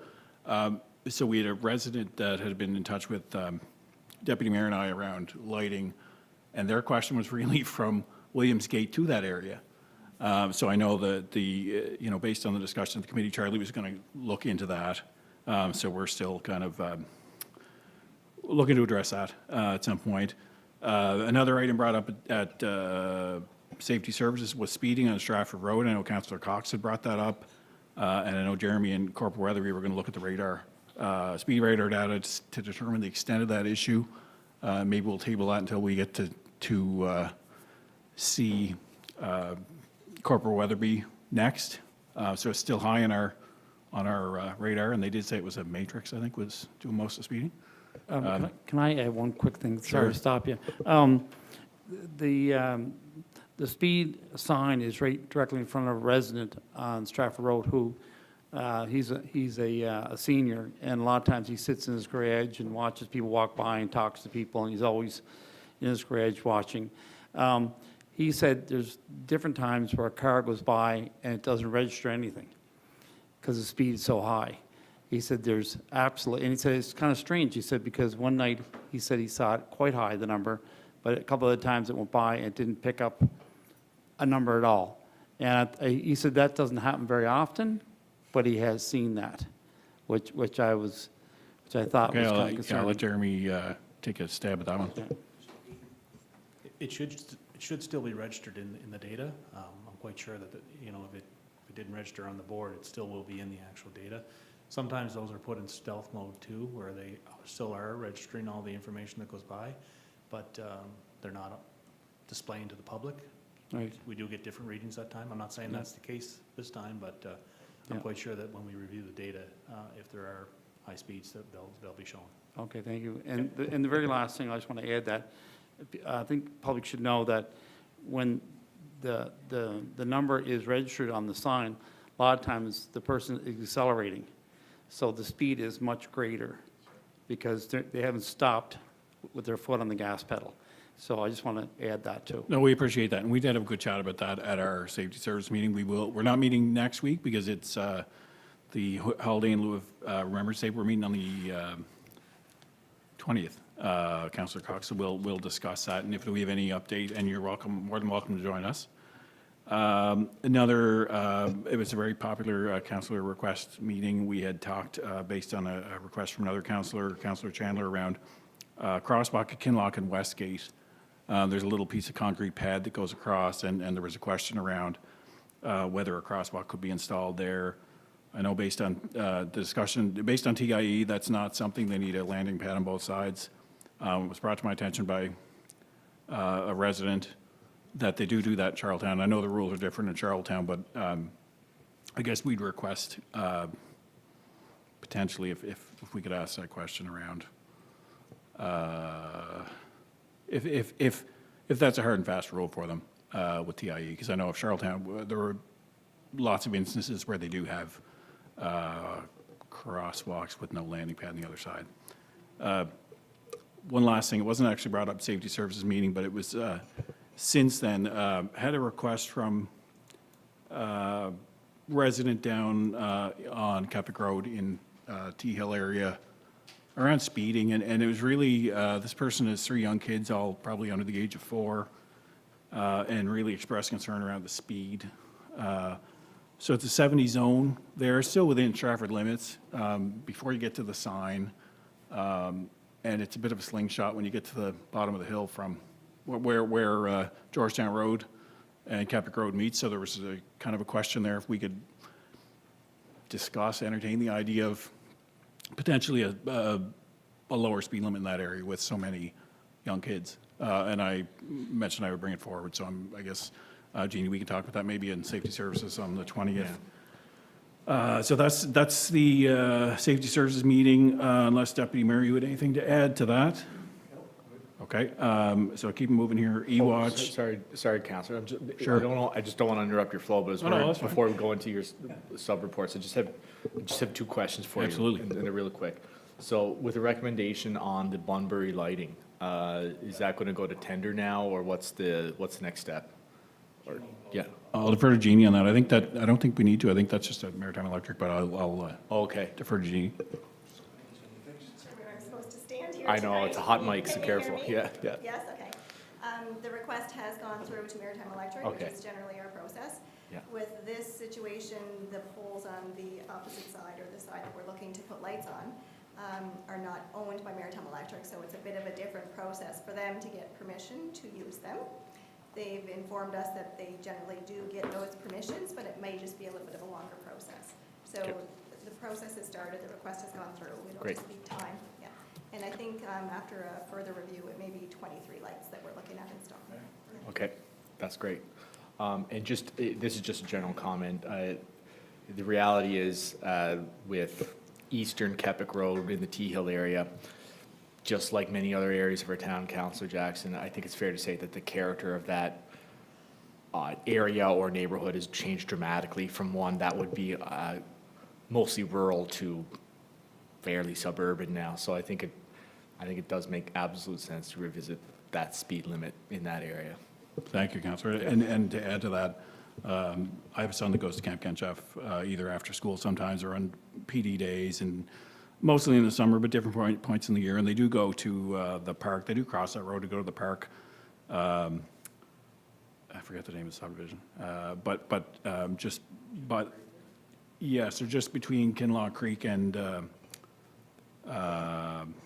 was trying to think of what the name of the park is, but anyway, just on the western side of the Camp Kenchef entrance. So I'd appreciate if we could bring that to Safety Services. You know, a lot of folks are going to the Rankin Pond and they're in a rush, but I know there's a lot of young kids there, Councillor McDonald, so I thank you for that. We did discuss E-Watch, so we had a meeting on the 18th. I want to thank Deputy Mayor for his persistence in moving this forward. We had a great presentation from Chief McConnell. We had Corporal Weatherby there. We also had Acting Superintendent Lewis and Inspector Harder, who had joined us from the RCMP. We had representation from business community and some others that were unable to get there, but are still nonetheless interested. So we're trying to move forward with that. We have a meeting. We're going to pin down a date for next week. And of course, we're hopefully seeking some assistance from government in helping cover that corridor, at least from the bridge to the Emergency Services Center. Yeah, so we're happy and thankful for the staff for helping us move that forward. It's a big deal. So the RCMP report is in our package. We don't have the luxury of having Corporal Weatherby here with us. Did notice speeding tickets were down and potentially, not sure if that's in relation to other investigations that are underway, but that's just something to note, and we'll have a discussion with Corporal Weatherby at the Safety Services meeting. Again, we're having gas and dash incidents, so the sooner we can move forward with E-Watch, the better. If anybody has any questions on the RCMP report, I will probably not be able to answer them in detail, but I'd be happy to take a stab at it. I have questions always on that, but I do have one comment on your previous report, just in regards to the crosswalk, and I know perhaps that this is what you're asking, but was your question like, why is the provinces, why do they need that landing pad? Is that the answer we're looking for? I guess the question is, with that in mind, if it's, you know, in a higher traffic area, I guess I think one of the examples was just off St. Peter's Road, I think it was, that I saw. If that's safe in that area, could the same apply? Could TIE or TI entertain? They can't. So, yeah, my question would be like, so for example, I did notice there's a crosswalk on St. Peter's Road where is it Browse Lane and Duncan? And one goes to a sidewalk and one goes to a yard. And that's a high-traffic road. And my question is that, and I know, yes, we're looking city, province, et cetera, but I would think that there's safety standards that would apply regardless of the municipality, and that if it's safe enough for pedestrians on St. Peter's Road, and if that was good enough there or deemed to be a place that it was okay, then why would we not be fighting harder to have a crosswalk for our residents that live, that still don't have a crosswalk at Langley or Rosebank or Kinloch? If I could, not trying to comment on other municipalities and how they look after their streets, but I know that the Department of Transportation look at the tax standards, and that's what they base everything on for the streets in Stratford. So, and that's a nationally standard association. So, The tax standards? correct. So aren't call me naive, but I thought crosswalks are aimed at safety and pedestrian safety. That's right, and that's what the standards do. They look at all the traffic safety associated with roads across TAC stands for- national standards. TAC. Oh, okay, sorry, I was like, Traffic analysis, something, yeah. Thank you. Yeah. So, I'm not saying that the other municipalities are not following those standards, but I know that the Department of Transportation does follow them very strictly, and that's what they indicate that they have to have is a landing pad and a bit of sidewalk in order to have a crosswalk on both sides of the road. I've had this discussion with them several times. You had another question? Just that mischief number on the RCMP report, I'd love further comments on that. And I think there has been speculation at different times that it's maybe this or this time of year or that sort of thing. But there's certain numbers on the report that really jump out to me.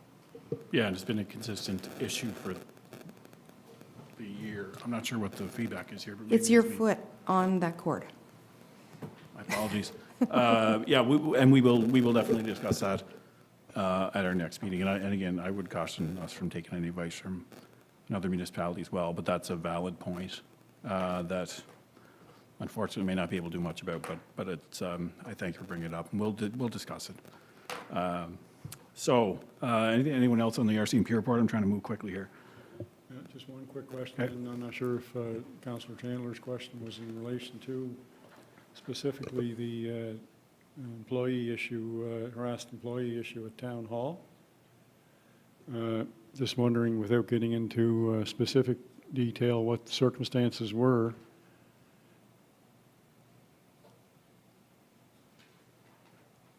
And whether staff have been given specific direction in relation to dealing with conflict situations involving the public. I understand, motions can run high for individuals depending on the circumstance, but under no circumstance whatsoever is it acceptable to take that frustration out on staff members. And I want to ensure that staff members are aware of the capability of shutting that down, and it sounds as though they did in this instance. Yeah, and I echo that, and I touched on it a little bit before in my other remarks about respect. Our staff are just trying to do their job. It's not for me to say, no, it's CAO looks after staff, but I see zero tolerance for that stuff. If someone can't deal with you in a respectful way, shut it down, move on. Jeremy, you have some comments on that? Yeah, we've had several discussions with regard to discussions with residents sometimes that can get a little out of hand. We typically indicate to the frontline staff that they should put it off to a department head or a manager for us to try to neutralize the situation. If we're not able to do that and they still are, abusive on the phone, then we do indicate that we're just not going to converse anymore, and we do hang up. We do have some security measures that are in place also. The staff do have panic buttons they can touch, and there's usually quite a few of us show up if as soon as that happens. It's been pressed by mistake a couple of times, and we all do come down and assist. So, yes, abuse in the workplace is not accepted around here, and we do have some measures in place. Thank you, Councillor. Moving on, Humane Society, the report is in your package again, not too much on the go there, so I may just move past that if that's okay. Transit, maybe I'll just speak to that. There's the numbers on there. The actual average for October is around 284 per day, which is still tremendous. No, so we apologize for that, but it's, and I apologize to Councillor Dowling, that's what we were just discussing here while he was asking his question. So, yeah, still really, really good numbers, consistent growth, great to see, and the new runs are obviously working, and I know we're working hard to look at all the options we can around transit within the town and to within the network. So, any questions? Just to clarify, the number should be 384? Should be 284, Your Oh, Worship. 284, Yeah. okay, sorry. I think this probably answers my question just based upon what you just said, but I had some questions about the total ridership numbers broken down between paying and non-paying. There's a number of 6,321, and then a few numbers below that. Yeah, sorry, sorry if we could zoom back out, Phil, right here, yeah. The calculation is done with the number just below the one that you indicated. So Yeah. it's the number of days in operation. We just calculated that now. I did have a call into the provider, a couple of questions for one of the councillors here, but I also wanted verification on that number because we didn't think it was right. But Right, okay. Yep. after we did the calculation and the Director of Finance confirmed it, and she's good with numbers, so. Thank you, Kim. We believe it's not correct. I haven't got confirmation back from the provider. It was several days ago that we did send that email, but there's also some additional questions on ridership that we want to be able to provide to council. So we're hoping to get back, or get them for them to get back to us soon. I just want to say that I'm really pleased with the level of oversight that's taken place, and people are double checking these numbers, so they will, when we'll have credibility. If they don't have credibility, they're challenged. So thanks a lot for that. Thanks, Your Worship. And yeah, so to that, I know this has been an item that Councillor Chandler has brought up over the last number of months about wanting to get some breakdown of some more, a deeper dive into the transit numbers. So I thank Councillor Chandler for that. And I know it's still a work in progress, obviously, but we're seeing some movement there. Councillor Chandler, we, you know, as these reports get fixed up, we'll have a greater level of confidence in what we're seeing. Yes, and I do appreciate it, and I know I do sound like a broken record, but the public transit, I don't know enough about it, and I haven't used the bus. And the paying piece is also important. As I've stated before, studies show that subsidized rides, like it's very hard to step out of that. So it would be very insightful to know what percentage of people are paying. full fare. Absolutely. And it was a thanks for I thought you were persistence. teasing, I thought you were teasing me. No, I do. And so one of the great things with this portfolio is that I do get questions from pretty much every councillor, and we do bring it up at Safety Services, and we do, in the interim, we do work on those things. So I thank you for the engagement. So that being the transit report, the last thing I have is a report on the fire company. So with 13 calls in October, there was 3 MVAs, 2 medical first response. So just kind of a standard-ish kind of month. So numbers aren't really, some, I guess, false alarms or alarm with no fire. Just the last thing on this, I know we had a meeting, CAO and I had a meeting with representatives from the fire company and our 2 ministers, just around I know I mentioned it last council meeting, around pressures on local fire companies and especially pressures with our Crossroads Fire Company here with, you know, services that are kind of being offloaded onto them and the impacts of, you know, the 60 calls they had during Fiona. And so I do thank the 2 ministers for their attendance at that meeting and their open minds to consider, you know, some different options around how the province may better assist Crossroads and other fire companies in not only, purchasing equipment, but just in generally staying financially sustainable. That's my report, Your Worship. Any questions from anyone else? Just a comment, I appreciate all of the effort that goes into being a volunteer firefighter. It's a tremendous piece of dedication to the community. And did I read somewhere where there had been a change or perhaps a new In the change leadership? in the administration or leadership? of the Yeah, fire? so we did, so at the last meeting, I noted Greg McCormick is the new chief, and Calvin Crane is the new deputy chief. So they've been in place now for, I guess, a little over a month. So good to see some members step up and they're still actively, they're not actively recruiting at the moment, but there's always room in the new year. I think what they want to do is make sure that there's standard training that goes on early in the year, I think in January. So they want to make sure that folks have that training, aren't thrown into it kind of prematurely. So taking anyone on in the fall is kind of, doesn't maybe give them the time to be ready for that January training. So, but again, anyone who is interested, please reach out. They may not be able to do anything about it right away, but I do encourage folks. It's a great group, and they do serve a terrific purpose in our town. And that's my report. Can I just add one small thing? I just want to agree with the mayor, who's always championed transit here, and just say that it's the best deal in Stratford, it's the best deal in PEI for what people pay when they get on the bus and they go from point A to point B. It's a fantastic deal, and it's going to be a huge part of Stratford. And I know we're looking for more routes. We're looking for, and the mayor's championed this, looking for non-fuel-based transit, looking for more electronic buses, and that future's coming too. And I think we're part of that, and we're really chomping at the bit to get a better transit system in place, or getting further transit. And I think we'll continue to work for that, for our residents.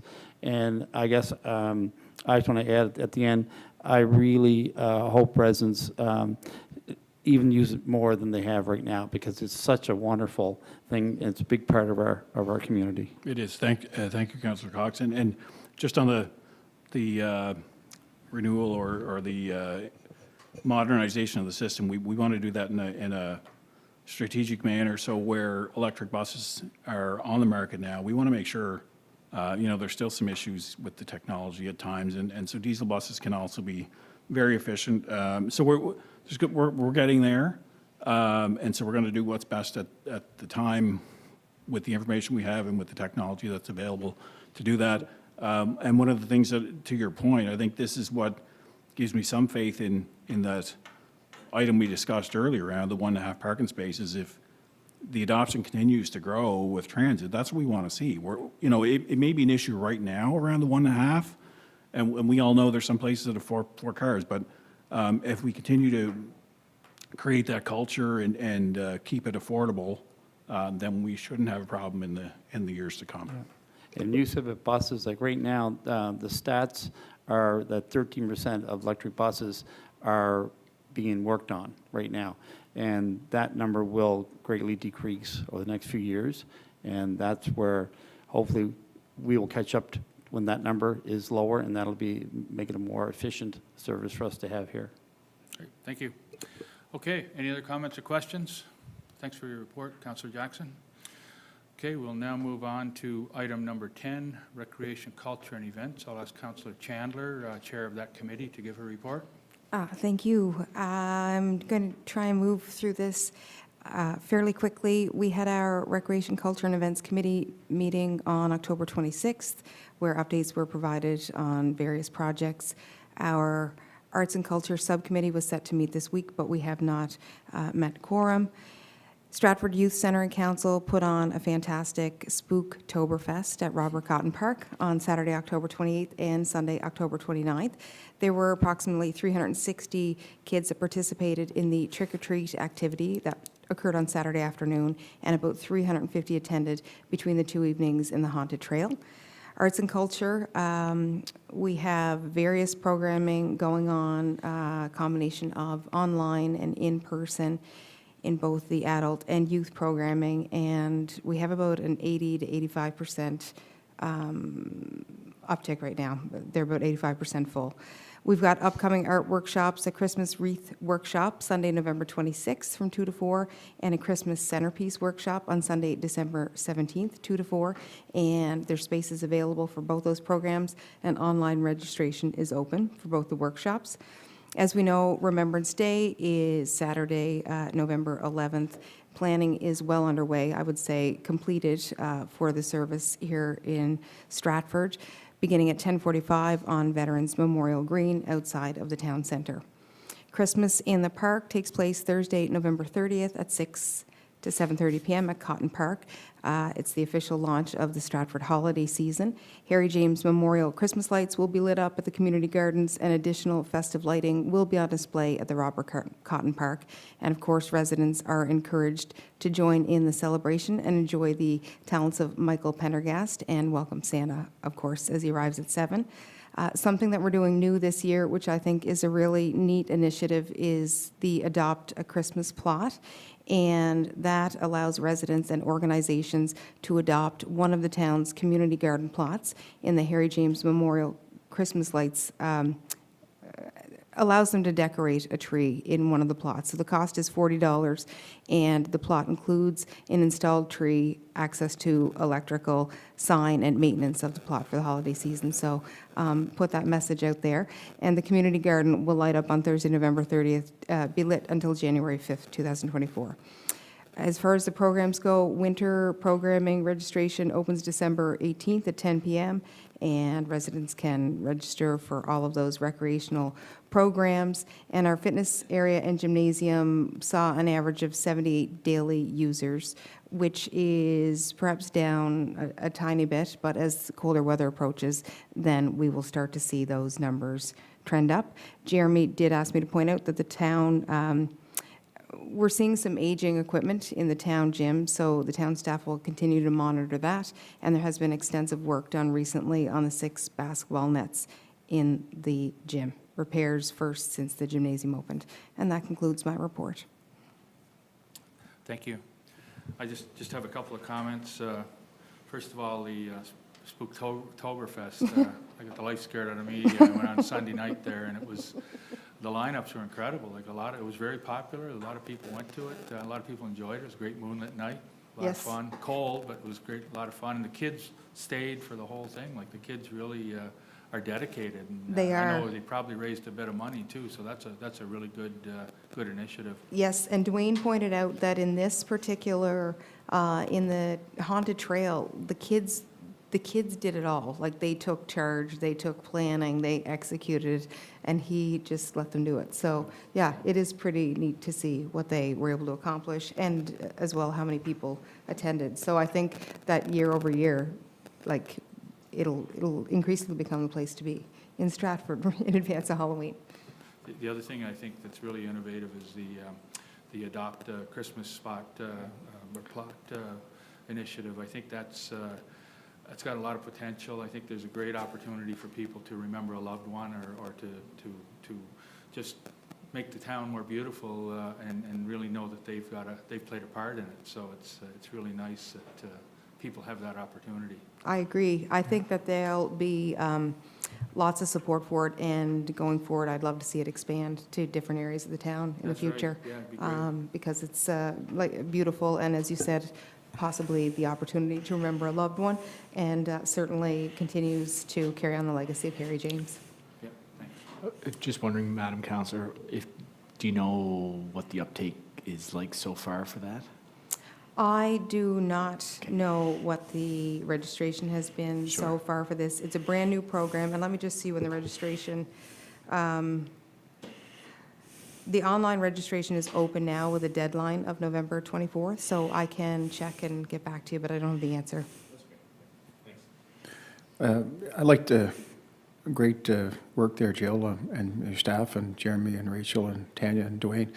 But adopt a Christmas plot, like I echo with the mayor, it's great to see that, and everybody with the Harry James Memorial Christmas lights focus on that area. And as you know, years ago, the lights were donated by Harry James' family, and we grew on that, right? So it's nice. And then another thing, I mean, come budget time, you probably look at it as power outlets, power boxes down in that area that I know staff's having a hard time. Breakers are, there's not proper, you know, so maybe in the come budget time, we'll look at putting some power boxes there, so because it's going to be a busy area with all the renovations there, the barn being moved, the parking lot is all great, and hopefully the crosswalk from the government there pops up there, that light and so on, and then Yes. and then down the fitness equipment. I know the equipment upstairs. There's a couple.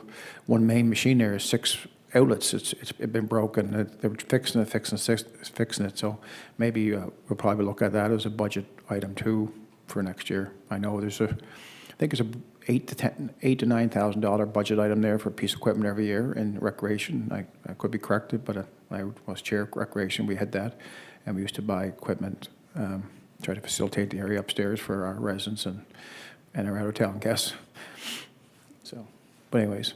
I agree, and I'm not, sadly, I don't know the exact number that's associated with that line item, but certainly knowing now, like a year later, as we approach budget, as Yeah. compared to when I was brand new last year, then it will be easier to navigate that and know where the areas in the recreation department are that we want to highlight, and the gym gets a lot of use.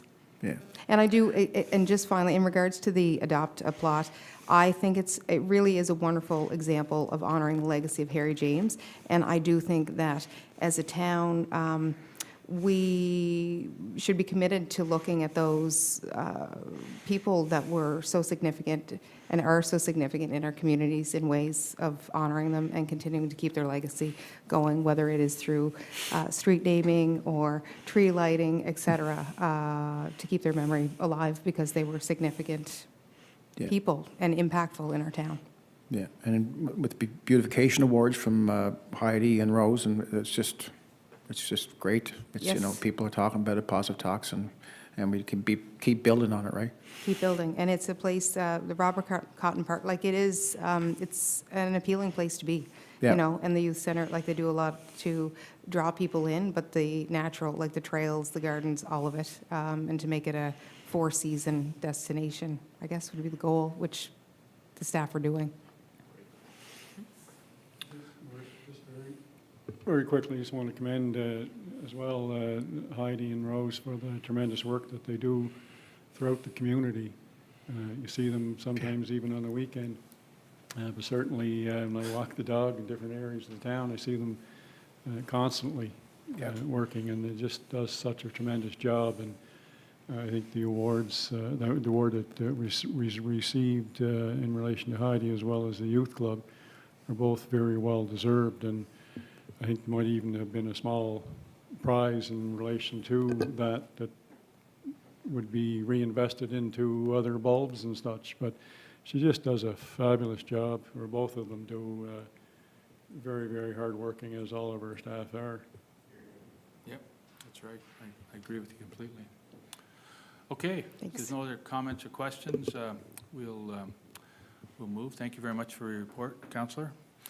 We'll now move to item number 11, Finance and Technology. I'll ask the chair of that committee, Councillor Ron Dowling, to give his report. Thank you, Your Worship. The Finance and Technology Committee did meet on 18th of October. The unapproved minutes are attached to the package as previously circulated. And if there are any questions in relation to those minutes, I'll be happy to address them now. I don't know, Mr. Chair, or if Ms. O'Connell, I'm wondering, always unfortunate to see that there is a disconnect notices issued on November the 6th. I wonder if anything's been clarified or rectified on that. There's still, there's still 2 people that we're waiting to hear from. They have tomorrow till 11, so I'll know tomorrow after 11. Is there any questions, further questions or any specific to the unapproved minutes as circulated? Okay, hearing nothing then, Your Worship, I'll move on to the brief report. The director met with council along with other directors and the CAO, members of council and deputy CAO for a priority setting exercise, and all staff did a great job for mapping a plan in conjunction with council for the future. And she attended a breakfast meeting with RBC on economic outlook for the future, and reviewed an updated long-term forecast spreadsheet with her staff member as well as our CAO and deputy CAO.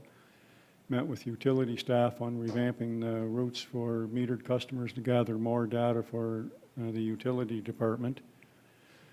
Met with utility staff on updating the fees bylaw and bylaw 21, water and sewer customer service regulation bylaw, and stated that auditing services tender is pending. It closes on November 17th. Various government claims have been submitted, and she issues as well a reminder that the utility bills are due on November 14th. And as usual, Your Worship, the staff has been very busy with day-to-day tasks as well as many meetings along the way. And we thank Director O'Connell for that. Are there any questions in relation to my report? If not, that will constitute my report for this month. I will add, Your Worship, the town income statement, utility income statement are attached to the package as well as previously circulated. So I'll entertain any questions in relation to the report or town income or utility income statement. I just have a general question about your report. And either Mr. Chair or Ms. O'Connell.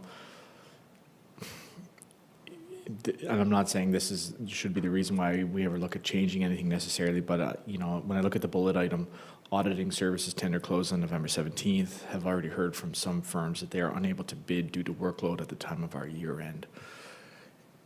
I understand there may be something about year ends as it relates to Municipal Government Act. I'm not 100% sure how that all works, but is this something that Finance Committee should be drilling down on, if we have the right year end, or if we have any flexibility whatsoever, or if there's anything we could do? It was, the government changed it a few years ago. Yeah. And they probably should have brought the auditing firms into that discussion, because it's just, the timing does not work out for auditing firms at that time of the year to do audit work. The provincial government has since extended the deadline. It used to be that everything had to be done by June 30th, so that was absolutely impossible for the firms. They've extended it to September 30th, and still with the September 30th deadline, a lot of municipalities are struggling to get the auditing tender done. The other thing that has happened is within accounting firms, they're also going through the same thing as every other industry, and there's staff shortages within their area, so they've kind of figured out that it's just not a money-making area for them, so they've just said for the time being they're not going to be bidding on it. Yeah. Our current, So I guess what's the worst case scenario for the town? we'll definitely get a few bids in. I feel like kind of what they seem to be doing is maybe letting certain firms just kind of focus on doing municipal work. Okay. Yeah. Okay, thank you very much for your report. Thank you, Your Worship. Councillor. Okay, we have already discussed the Planning Development Heritage Report, and I do want to compliment Council on the very reasonable, respectful, and informed discussion, and for everyone who came tonight, came well prepared, and I really want to compliment you for that. I think it was a good discussion, and I think the points made were well founded and well presented. So thank you for that. So the next item on the agenda is item 13, infrastructure, and I'll ask the chair of that committee, Deputy Mayor Gallant, to give his report. Thank you, Your Worship. We had a meeting, an infrastructure meeting on October 19th, 2023. It's in your package here now. I'll move to the memo for today. Work is ongoing, progressing well on the community campus site, with most of the John Joe, Sark Drive, and Russell Drive paved with base asphalt, and the multi-use trail also paved. Work is underway in the last section of road and pipe work at Bunbury intersection. The end project, a site tour was held on October 26th for staff, council, and committee and members, and as well, it was well attended. And I want to thank Carter for taking the lead on that. It was great to see it, and it's quite a plan. It's scope, the whole thing of it's amazing. So it's great that it makes yourself pretty proud of the way the town is moving forward there with this, with how it started purchasing land, and then all of a sudden the land's getting developed, and the recreation fields and parking lots and paved now. It's just great. It's coming together. And work continues on the waterfront gathering and event space project. If you saw it coming across the bridge, you see the wooding with the floor itself, with the treated wood are there now, and it's all leveled out. So I imagine they're going to be starting putting down the boardwalk soon down in that area. Underground and culvert for electrical work is complete, and stringers are being placed for the boardwalk. So the rock surrounding the Michael Thomas statue has been put back in place today, and the area is ready for decking and reinstatement. And the construction continues at the second water reservoir on the Georgetown Road, and commissioning of the tank is expected by the end of December. Construction continues on the replacement of the Corrish sewage lift station, and then on the upgrades to Bunbury sewage station lift station. Both stations will be fitted with a backup generator and power for part of the projects. I think an RFP, I guess I don't think it's Q. Yeah, it might be a request for quote. Yeah, okay. Has been issued for cured-in-place pipelining, 3 sections of concrete sewer main on Sunnyside Drive, Bayside Drive, and Southport Drive. The work is anticipated to be complete in December, and will renew the pipe and eliminate water infiltration. Infrastructure are busy with the following. The closing season of buildings and winterized and seasonal equipment continues. Fall landscaping, cleaning beds, and planting bulbs is underway. A pedestrian bicycle counter has been installed in Glen Stewart Drive. The counter was donated to us by the province. The ongoing maintenance, town-owned properties, building and trails, procurement for installation of concrete floor, dry storage building, working with the consultant to finalize active transportation master plan. Planning for Christmas decorating has begun. Maintenance and upkeep of vehicles and equipment. Bylaw complaints and investigations are ongoing. Temporary speed humps have been removed and placed in storage for next year. Water and sewer inspections and water turn-ons for new developments ongoing. And removal of water meters from seasonal property continues. Several water meters were found to be defective. When third quarter reads were taken, utility staff had replaced all the defective meters. We are implementing a monthly check to ensure all meters are functioning properly. Unidirectional flushing of the water distribution system continues. Gravity flushing of the sewer system has begun. Ongoing inspection and maintenance of water and sewer systems, and the managing ongoing customer and resident inquiries and concern. During the month of October, there were no major incidents or emergencies. And that's my report there. And thank you, Jeannie. Okay, thank you for your report. Thank you. Deputy Mayor? Thank you. Any questions? Yeah. Yeah, so Mr. Chair, I'm just wondering, with respect to the RFQ for the in-place pipelining that's delineated in Sunnyside, Bayside, and Southport, is that new money, or is that anticipated work that's already been sort of forecasted? I'm just wondering what the scope is there. Is included in our capital budget. Okay, it is. It's under our infiltration reduction strategy program. So there is $100,000 carried in that for this work. Okay, thank you. And then with respect to the Corrish and Bunbury, do we have an anticipated timeline as to when that'll be wrapped? Unfortunately, with delays in materials and such, the projects are kind of on a standstill waiting for those materials to come in. Okay. We may see that proceed in the spring, actually, before those stations are actually operating in their new state. Okay. No issues about that delay? Like, nobody's losing functionality as such or No, so anything the like current that? stations are operating as normal. These are new or upgrades that the final connections won't be done until everything's in place. So it does not interrupt our service and operation of their Okay. existing stations. Yeah. Thank you. You're welcome. Just one question. Just an update on the waterfront. I see the trail, like the pathway happening. What will be finished this fall? Everything. The entire wooded boardwalk and deck structure Okay. is to be completed. Our substantial completion date is the end of December. Okay. So the boardwalk and deck area would be usable. Yep. We will not have light standards in place. That's a long lead item to get in stock. So although all the underground electrical is being done, the light standards won't be erected until probably spring, summer. Okay. But being able to go down and wander and enjoy the boardwalk, that is to be completed by the end of December. Fantastic. Thank you. You're welcome. Can we get Christmas lights for it? We will next year. Okay. I do want to commend staff and everybody involved with all the projects that are going on currently, the waterfront development, new water tower, the community campus, and all the other smaller projects throughout the town, sidewalk and active transportation, trail upgrades and maintenance. It's all being done, and it's like electricity. It's being done, nobody even notices, but it's on schedule, it's on budget. Nobody's coming back looking for more money or extensions or anything like that. So I really want to compliment the infrastructure staff, the CAO, and everybody involved. That's great work. Thank you. I will definitely convey that on to everybody. Thank you. Thanks.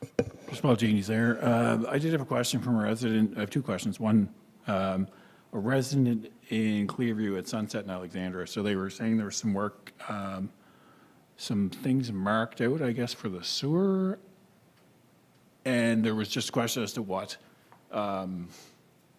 is going on there. Because the resident I'm speaking of had some questions around hooking up, and there was some, I guess I'd say maybe some difference of opinion on which way that was going there. So we don't need to get into details. Just wonder if there's something underway at maybe. I'm not sure of the question. Is it, they do not So have so in sewer services? phase two of they don't have it.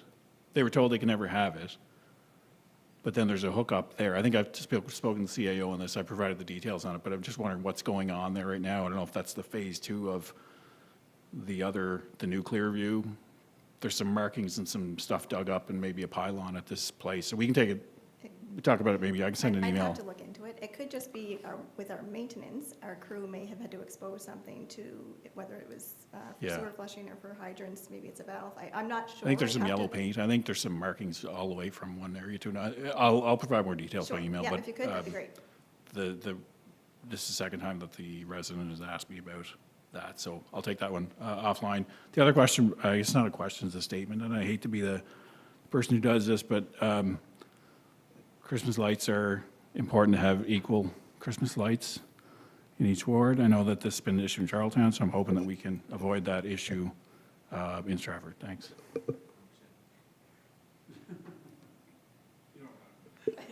I don't, but you'll tell me. I think that's because of the Harry James contribution, and I think there is an effort by staff to distribute them evenly throughout the town in the higher visibility areas. I know there is. Especially. But anyway, the point is made, and I think it's been noted, so thank you. Well, I think what we got is just got to be equitably distributed, so Yeah. we'll look at that, and hopefully we can take it offline. Anyway, any other? I have a comment, Your Worship, in relation to the waterfront gathering and event space project. I had the pleasure, as did yourself and Deputy Mayor Gallant, of meeting Michael Thomas's some of his grandchildren, great-grandchildren, and great-great-grandchildren, many of whom had been here for the unveiling of the Michael Thomas statue. And of course, that environment looked dramatically different than it does now, and it will look dramatically more different still by next year. And I was pleased to see your worship give them a guided tour to review the plans for that park, because I think in a lot of their minds, they still envision, some of them were envisioning the sewage treatment lagoon and that sort of thing, which you know, didn't bode well, I think, overall, but it was, it certainly will when that park is completed, because I mentioned one time before, it's going to be a tremendous asset to the community. And I don't know whether we've decided on a specific name for that space overall. I think it's something that we should think about, and I would propose Michael Thomas Park, and perhaps it's already been done. I'm just seeing waterfront gathering and event space, but I'll just put that out there for consideration. Thank you. And it was a great event today. Kudos to staff for organizing that and putting up with the cold weather to manipulate the gear and that sort of stuff. So it was great. It was very well. My understanding is the same done as event. yours, Councillor, that it is a Michael Thomas Waterfront Park, but we will confirm that. Any other comments or questions on the infrastructure report? If not, thank you for your report, Deputy Mayor. Thank you. Okay, Committee of the Whole. The Committee of the Whole minutes are in your package. There are no resolutions. Yeah. Any comments or questions on the Committee of the Whole minutes? If not, we'll move to sustainability. I'll ask Councillor Cox, who is the chair of that committee, to give his report. Thank you, Your Worship. The Sustainability Committee did not meet this month, but some sustainability updates are as follows. The SWITCH program continues to wrap up. And by the way, residents continue to ask about a third phase, and it's still on the minds of a lot of residents. There is no clear pathway right now for further funding or partnership, however, for this program. The town is interested in continuing to offer the program. However, federal funding is no longer available, and requests to the province to collaborate have not been successful to date. The program is similar to financing offered by both the province and the federal government. However, it removes more of the barriers that residents face when considering home energy improvements, and offers more one-on-one assistance and guidance. Residents also should know that they still can access the SWITCH program to take, if they want to take up on that, and to do an energy audit or energy advise, and then to schedule a free home energy audit. This summer, the town received over $30,000 in funding from the PEI 2 Billion Trees program, have to include PEI part, to plant large trees in town, parks, and other properties. These trees will help absorb carbon, intercept heavy rains, provide much-needed shade, increase the urban canopy, and improve the well-being of residents. The town's annual business survey has recently been closed. Staff is awaiting a report from the consultants, but early feedback suggests that our numbers actually were down this year in the report. However, it's anticipated that there will still be valuable insight from the report. The town will be partnering with our local business community to run the Think Stratford promotion the week of November 20th to 26th. This coincides with Black Friday, Cyber Monday, Small Business Saturday, and is seen as a way to promote shopping locally in our community and allowing our businesses to promote one another as well. Recruitment is underway for this campaign, and all Stratford businesses are encouraged to consider participating. The Diversity and Inclusion Subcommittee is working with the PEI Human Rights Commission to jointly host an event on Monday, December 11th to recognize International Human Rights Day, and more details to follow. Two more points I just want to add here.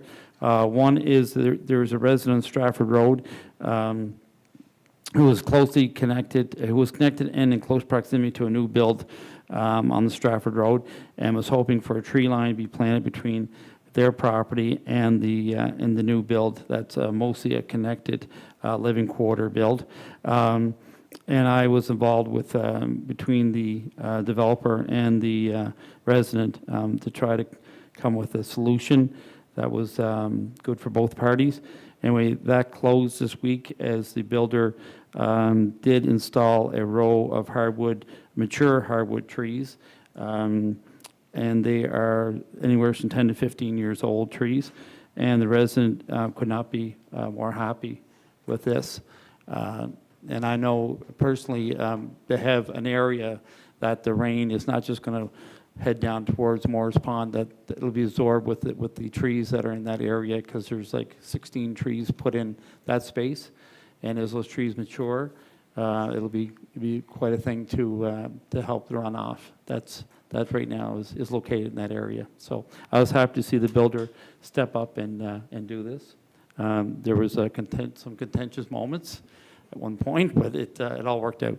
The last part is our Gift from the Heart community fridge, which is located next to the Stratford Library, continues to be busy. Food from our Stratford community gardens has been greatly consumed at this fridge over the year, as there was donations. And talk about sustainability, that's a great example right there. The Gifts from the Heart Committee would like the residents of Stratford to know that they are greatly in need of more food donations as we head into colder weather. Also, volunteers are also greatly needed. If anyone can volunteer a few hours or days, please contact Gift from the Heart. Info is on our Stratford website. And so this is something that most communities have now, is the community fridge.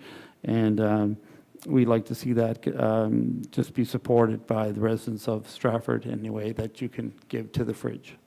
And that is my report. Thank you, Councillor. Okay, any comments or questions? Just some, sorry, Mr. Deputy, go ahead. Oh, just with the Gifts from her heart, I think it's Wendy's looking at that, and she's taking that and trying to improve more gifts, the numbers up there, and there's so it's sort of out there. I know Jill talked about the Pond Minor Hockey Association getting involved and helping out, and be nice to see that happen. So, but I say it's nice. It's I know get some volunteers and then get some. They could, I guess they're feeding 5 or 6 families a day there, so it'd be nice to see that happen. Get more people involved. I guess just to know what's going on, like more advertising, right? Yeah. Or social media, I guess. Yeah, and Wendy wanted just to make sure people know that to not contact her directly, but to go on our website and actually contact Gifts from the Heart organization. I made a post on my Facebook page in the town, made a post obviously, and we can actually share that on our own social media if you'd like to. And the more the word gets out, they really do need volunteers. It's very, very low, the volunteers right now. And I had a resident contact me just an hour before the meeting, and I'm going to be contacting them tomorrow to set up a time to look at some hours that they can put in. So the more residents we can get lined up for that, the better. I just want to say thanks for your persistence on that tree matter.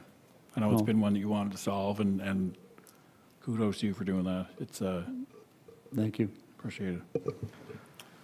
Just on this switch program, certainly,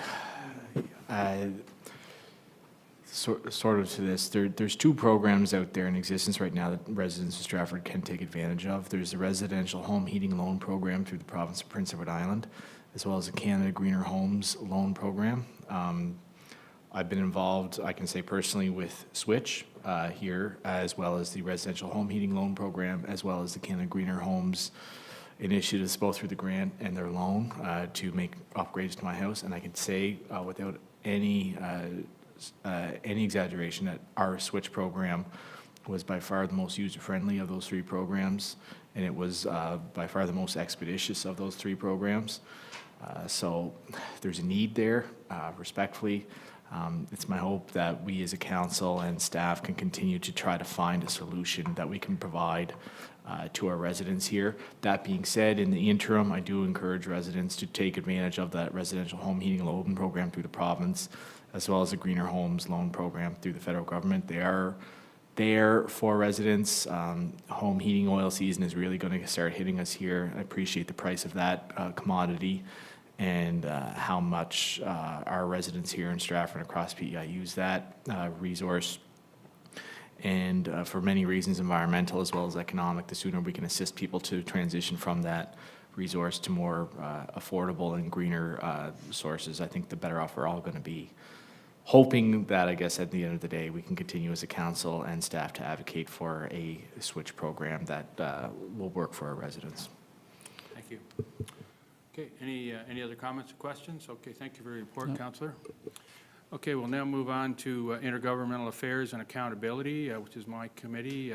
We didn't have a meeting this month. However, I did get an opportunity to meet with Housing Minister Rob Lance on a couple of occasions, both at a private function and as part of the my role as being on the executive of the Federation of PEI Municipalities, and also at the annual general meeting of the or semi-annual general meeting of the Federation of PEI Municipalities. So we had an opportunity for some good discussions, and I look forward to some good future collaboration on housing with the province as a result.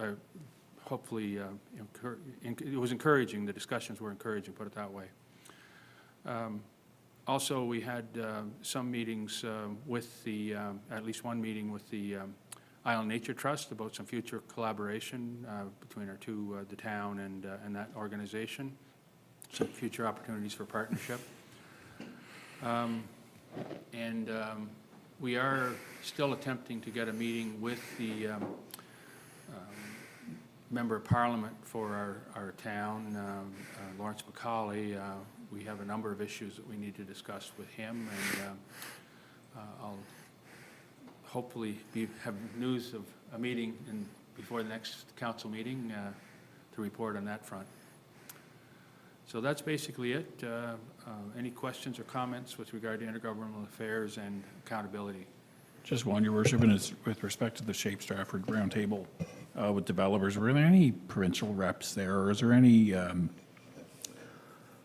wasn't there, but just any thoughts on reporting back to them if there's any things identified from a provincial standpoint that might help or be beneficial?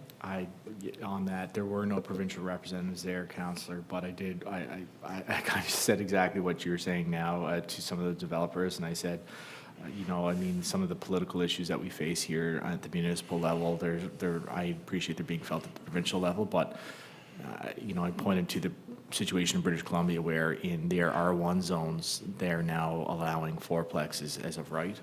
And I said, that's in British Columbia, not here, certainly, yeah. But what I said was, you know, the province can be partners in some of these development solutions, and the hope and expectation is that municipalities aren't the only ones to shoulder that load. So I did encourage those developers to make outreaches to their provincial representatives as well, in the hopes that their concerns are heard there. Yeah, and I see, with the federal government there, British Columbia, that's a housing accelerator fund. They accepted that, so that's with the 4 units and 1 acre of land. So I don't think we're there yet, but I know with Shape Stratford, we're going down the right trail. We're going to have a public meeting in Shape Stratford. We're talking to the developers.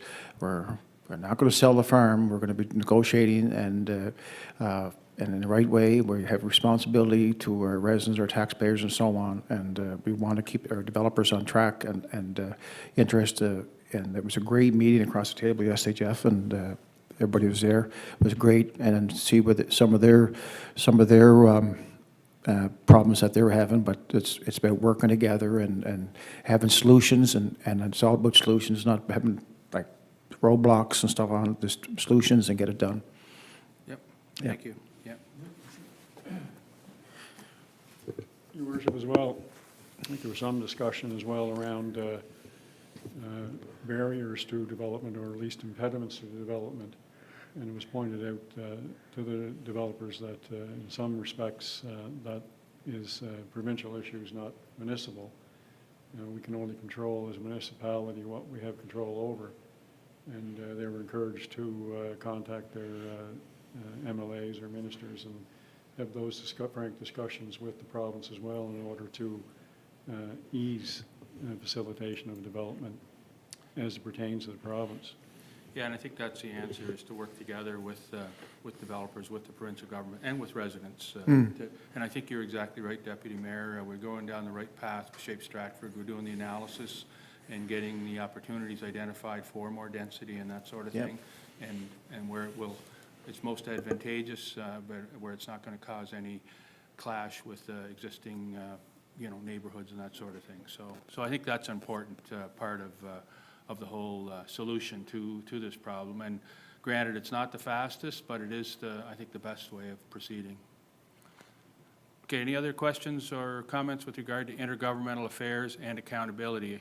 I guess the one thing I forgot to mention was with the priority setting exercise, there will be an accountability framework established as well. I think that's an important part of our, if we set priorities, we also have to have the accountability, and I believe the CAO will be putting together a draft plan for consideration by council with the dollars and the impact on tax rates, et cetera, identified. Okay, if there's no other questions, then I'll move to item number 17, inquiries by members of council. Anything that anyone would like to inquire about the town around any issue? If not, we'll go to other committees. The Stratford Seniors Complex, I'll ask Deputy Mayor Gallant, who's the chair of that committee, to give his report. Thank you, Your Worship. We had a report on October 10th there, and went over that. And I'll look at the seniors' report this month, November 3rd. Work is being completed on a vacant unit. We have one unit available, and once painting and cleaning is complete, we'll reach out to the next person who's on the waiting list. The draft 2024 budget has been submitted to CMHC for their approval. The snow removal person has been selected for the 2023-24 winter season, which is nice to hear. And the measuring the kitchen cupboards and units would be to be renovated next year to get pricing. Another unit will be coming vacant. Another unit will be coming vacant. Tenant is in hospital and is not expected to be able to return on an assisted living unit. There'll be sustainable work needed done in this unit. And the fall maintenance is underway, and then there are currently 25 people on the waiting list. So we'll be 2 spots filled. They'll be down to 23. But it's nice to have it up and going. And of course, Kim and Paulette do a great job putting things together, and with the maintenance and so on. It's a win-win-win there. And I guess I was talking to the CEO. We're looking at maybe a heat pump in the lobby area, in the common area. I guess Jeremy. We're looking in talks there now. So that's where we're at right now. Great, thank you. And I guess in terms of the waiting list, that there are 16 units available now. I believe that houses probably around the same number, about 25 people. 20. There's 2 units. Some units have 2 people, and other units just have 1. That could be, yeah, yep, you're correct, Steve. So it's probably the numbers are, the waiting list is equivalent to the capacity we have, so we would have the need for another complex, another 16 units without any problem at all. That's right. Yeah. So that's something we all want to talk with our Member of Parliament about. Yes. And it is something that I think we need to discuss with CMHC and others to get that initiative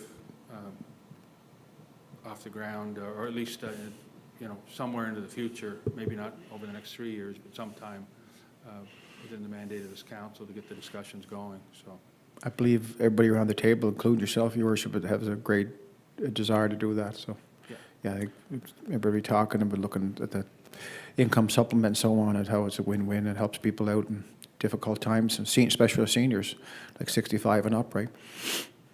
Good. 60 and up, I guess. I guess I'm senior now, 60 and up. any other comments or questions? If not, sorry, just one real quick, super quick. 55, just looking at the 55 Shoppers Drug Mart. yeah, movies too. Seniors liaison replacement in the minutes. Just wondering if you got somebody there who's going to be able to advocate for the seniors in the building. Not yet. I see. No. Okay. Okay. If there's no other comments or questions, thank you for your report, Councillor. Thank you, Your Worship. Deputy Mayor. And we'll now move to item number 19, appointments to committees. Any appointments? No appointments. We'll move to proclamations. There are no proclamations. Other business. Any other business anyone would like to bring to the floor at this time? One small thing. It was a year ago that the election was held. I and have that on my list to note I here. just want to throw it out there. I also, that was going to be my closing comment, but yeah, just before I do that, I do want to note that one of the people that are Volunteer of the Year award is named after Gail McDonald. She and her Yes. husband, late husband, Neil McDonald, both were great volunteers here in the town, and as a result, our Volunteer of the Year award is named after them. She passed away, and her funeral was this morning, and I went there, and it was just a great tribute to a great lady, and I just want to thank her for, and her family for all the contributions they made to our community. She was a great volunteer. She certainly was, yeah, yeah. And as, Mayor, before your final point, I'll just wait, but can I add one of the residents? sure, go ahead. One of the residents passed away this week was Corporal Blair Ross, who lives in Stratford. Blair was a personal friend of mine, and went to University of Blair, and I was campus police with Blair. And Blair spent many years working in a lot of areas that were very tough areas to work in. It was his. He passed away at home, surrounded by family, and it was very sudden at the end. And I just want to commend Blair for all his hard work as an RCMP officer and as a resident of Stratford, and he'll be greatly missed. Thank you. Okay, and the last thing, as Councillor Cox has already mentioned, this is our one-year anniversary that our 12th meeting, so I just think this council should be very pleased with the accomplishments to date, and look forward to the future with great optimism. I think we've got a full plate on it in front of us, and I really look forward to the next 3 years. So, and thank you for the year. I think we've done a lot, and we've got a lot more to do. So thank you very much, everybody. Thank you. It's been fun to be here. You guys are really super. Can I say one thing? It's to echo what you said, but I do want to give special just compliment to Councillor Jackson and McDonald. And I think you did handle yourselves very well. And I'm sorry that I wasn't at that meeting. When I read through the minutes, obviously, there was a lot of emotions. I see in our plan that we've discussed the values of the town: respect, inclusivity, collaboration, integrity, accountability, trust, sustainability, unity, empowerment, and compassion. And I think it's really important that we as councillors are always demonstrating those values, and that we're asking our residents to demonstrate those values as well. So great job to you guys tonight. Thank you. All right, any other? Thanks to staff, too, for this past year for putting up with me and others, and Mary for typing all my mumbles. So thank you. Thank you. Any other business? If not, I'll entertain a motion for adjournment. So we're now adjourned.